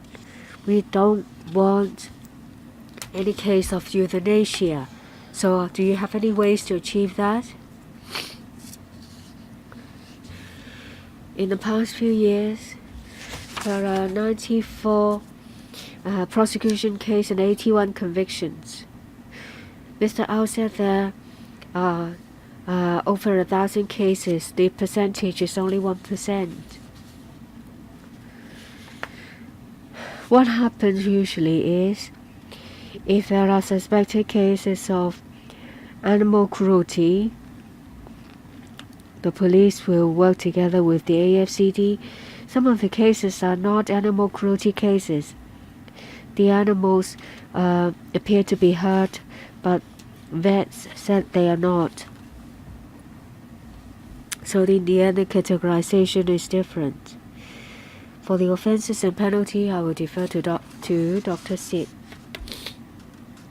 Thank you.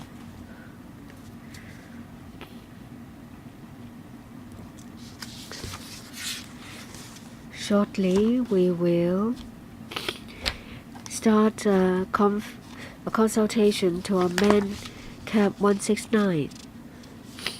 You mentioned about the Thai dog. It's not covered by any certificates. We have made it very clear in answer to legislative questions that the dog was put down because the master of the vessel gave us the dog to be put down, and we have to protect public health and the health of dogs in Hong Kong. Hong Kong is one of the rare places where there is no rabies.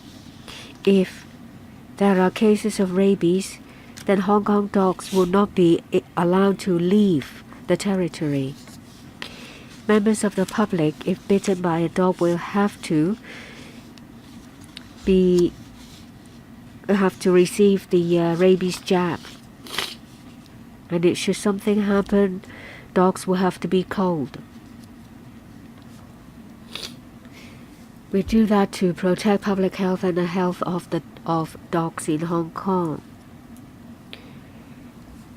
Well, do we have a policy of zero euthanasia cases? Well, most of the jurisdictions don't have such a policy. For dogs and cats and other pets, for different reasons, Hong Kong people give the animals to the AFCD. Say, for example, if the dog is too old. If you keep the dog actually suffers.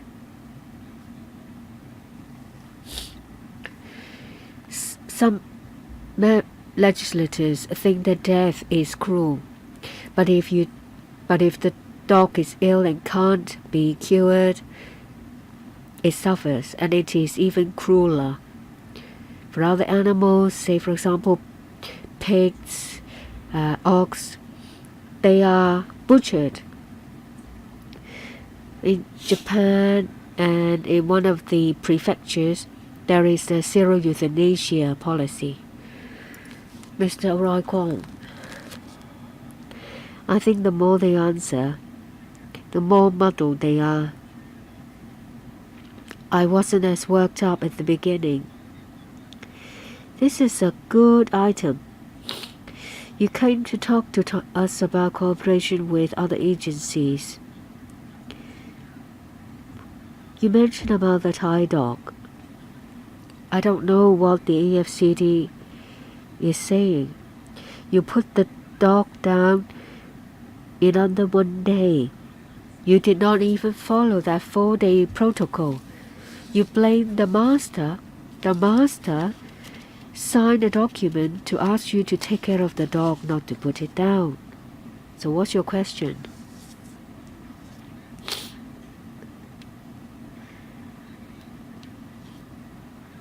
The answer runs counter to this item under discussion.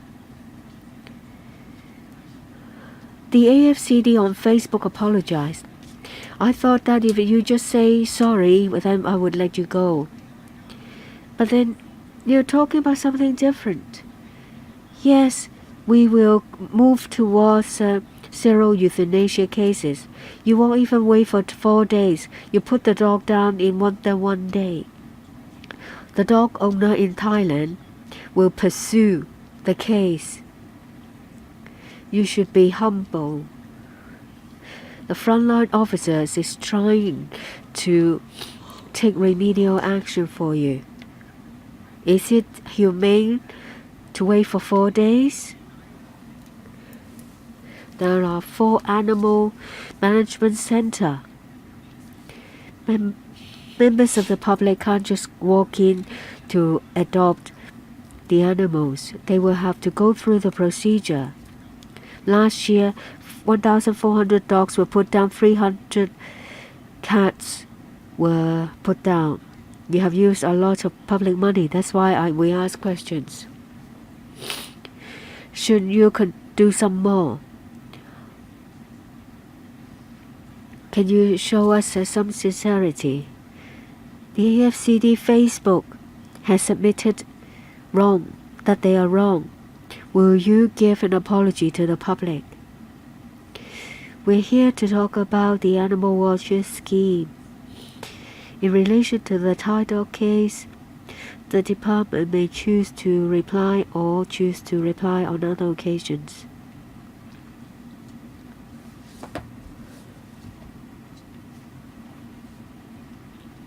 As reported, I haven't digressed. I asked the director if he would apologize. I am just afraid that the case will continue to plague you if you don't give us an answer. Dr. Sid, I don't have anything to add.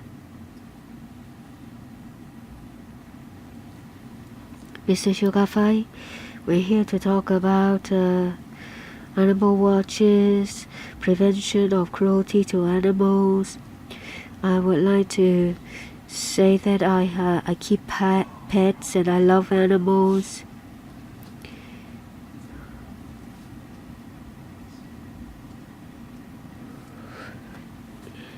Recently, we have heard about animal cruelty cases. There are some people who systematically kill dogs and cats. They should be severely punished. We need to review the penalty. We need a penalty that has a bigger deterrent effect to stop people from committing acts of cruelty.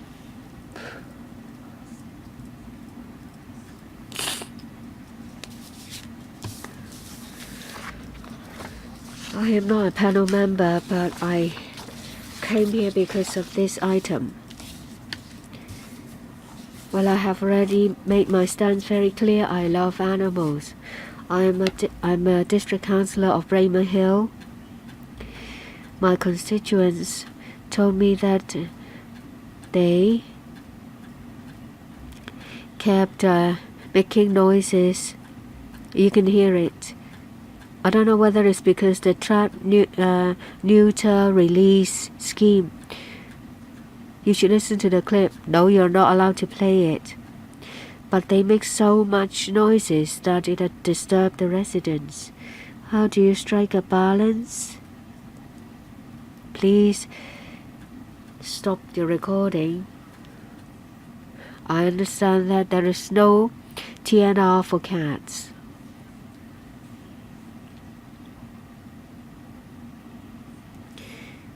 I will answer the question first, and then I will defer to Dr. Sid. The scheme aims to promote to the community the concept of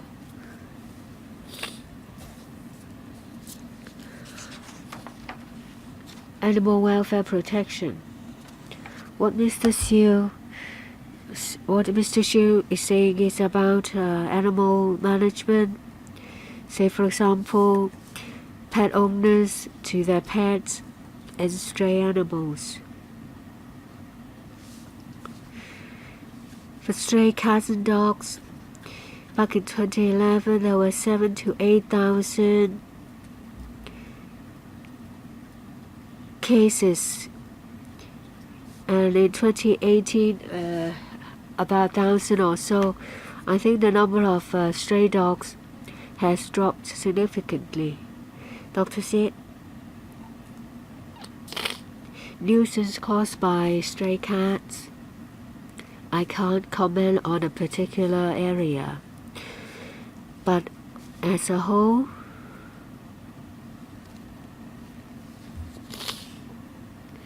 the number of strays has been dropping.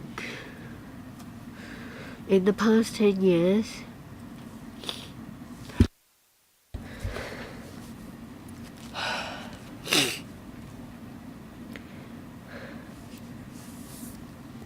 the public has shown more and more concerned about animal rights.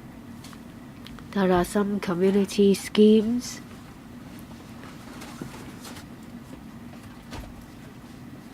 to reduce the number of cats without killing them. They will be neutered and then released. When it comes to animal management, we have to strike a balance.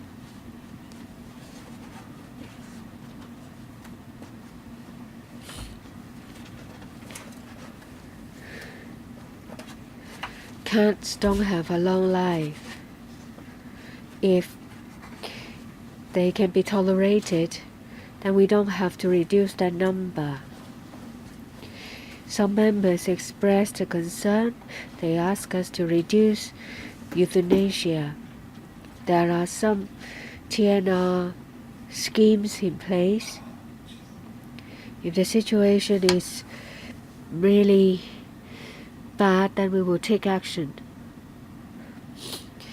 Mr. SHIU, if the problem in Bremer Hill is so serious, we will make a record and send our staff members for patrol. I don't want them to be killed, but would you please maybe castrate them because they're making too much nuisance? Well, sorry, I was telling about the 2011. There were 5,800 cases of dogs being arrested because of complaints. In 2018, about 1,000 or so. Ms. Priscilla Leung, I welcome this Animal Watches scheme. A similar idea was floated a number of times in LegCo, especially given the spate of cruelty cases last year with animals being thrown from a building. So when these incidents occur,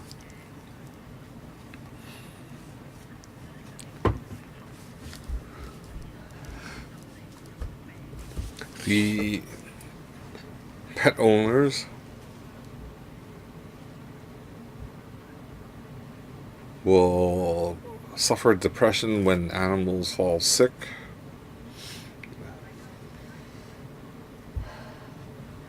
Families treat pets like family members, such as, for example, lonely, elderly people.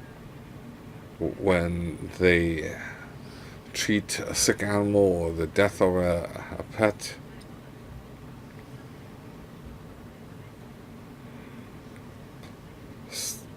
it can cause depression in the pet owner. So in the CHEUNG,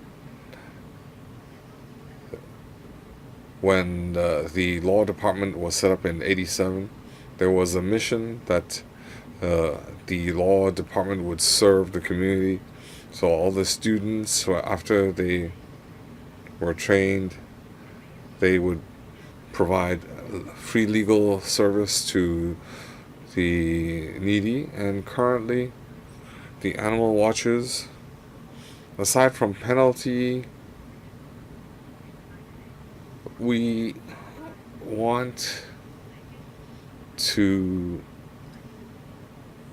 ease pain and suffering of the animals. So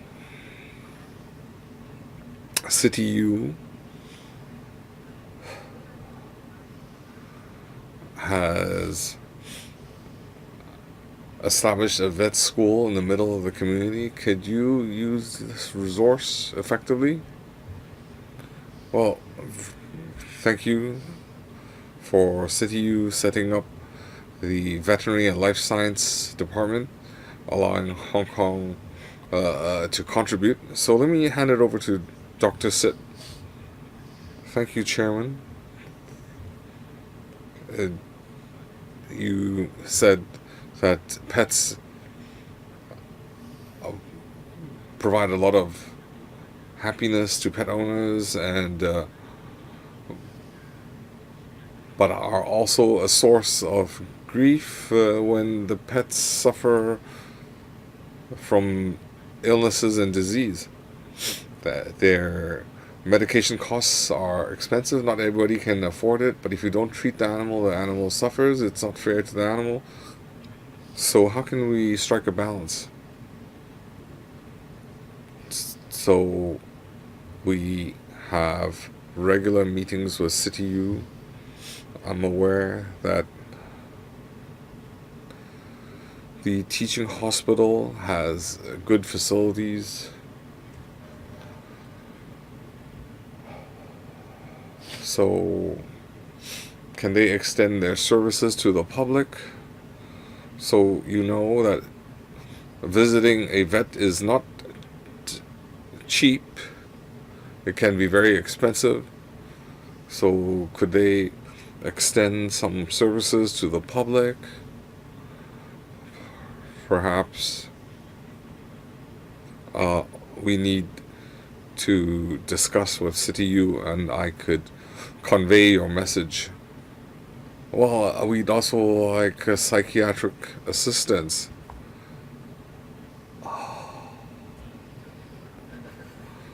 So I will deploy my 3 minutes. So first of all, this is a step, the Animal Watcher scheme is a step forward.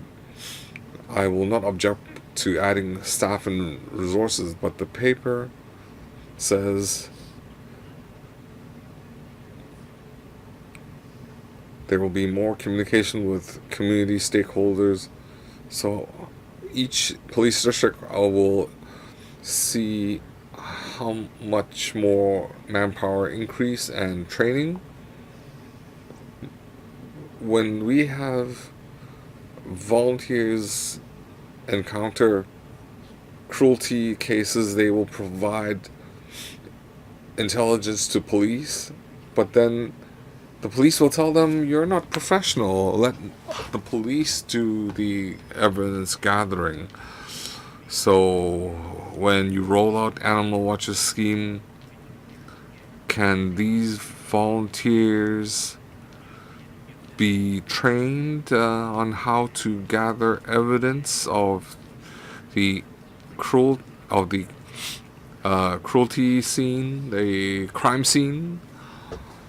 And if so, will the police take this evidence on board?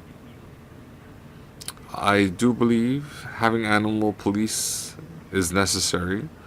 Your task force in the 22 police districts, there is a deployment, a regular deployment. So given the turnover, you'll have to retrain the new staff, and that is a waste of resources. So could you, well, first we have to thank you for taking on board the Animal Watcher scheme. And the second question about police recruits in the police academy, will you teach them evidence gathering in cruelty against animal cases? Mr. Yao? Well, first of all, regarding our new posts, we have 14 new colleagues at 2 levels. At the headquarters level, and we have a central coordinating team, an inspector, a sergeant, and a police officer. And then at the different district levels, we have 5 land districts. There's a police officer, an inspector. At the Marine Police, there's 1 police officer. When I say the 2 levels, the headquarters will coordinate the police watcher scheme.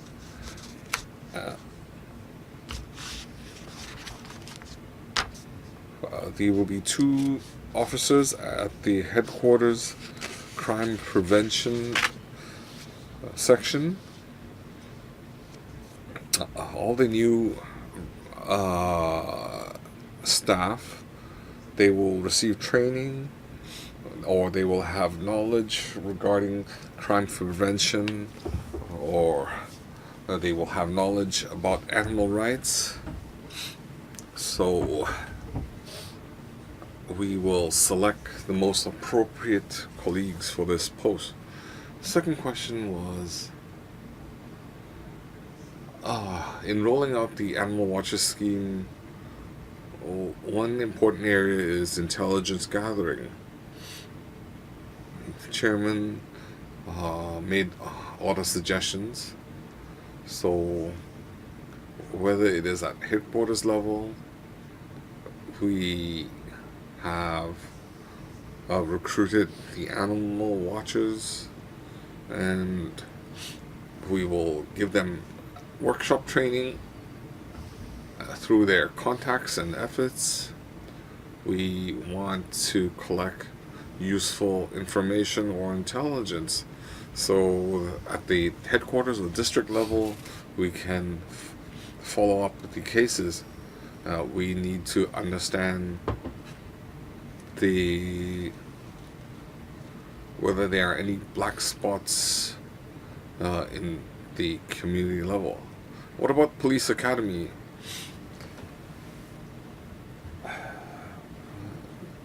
Our task force colleagues deployment. We want to minimize officers' deployment, frequent deployment. We will minimize having a short. We want to minimize a short deployment time. So at the police academy, all our recruits will, when they receive basic training, it will include cruelty against animals training. They will have sufficient knowledge. Okay, thank you. That concludes all the questions, and we can conclude this agenda item. Agenda item number 8, AOB. No AOB. I announce the meeting adjourned.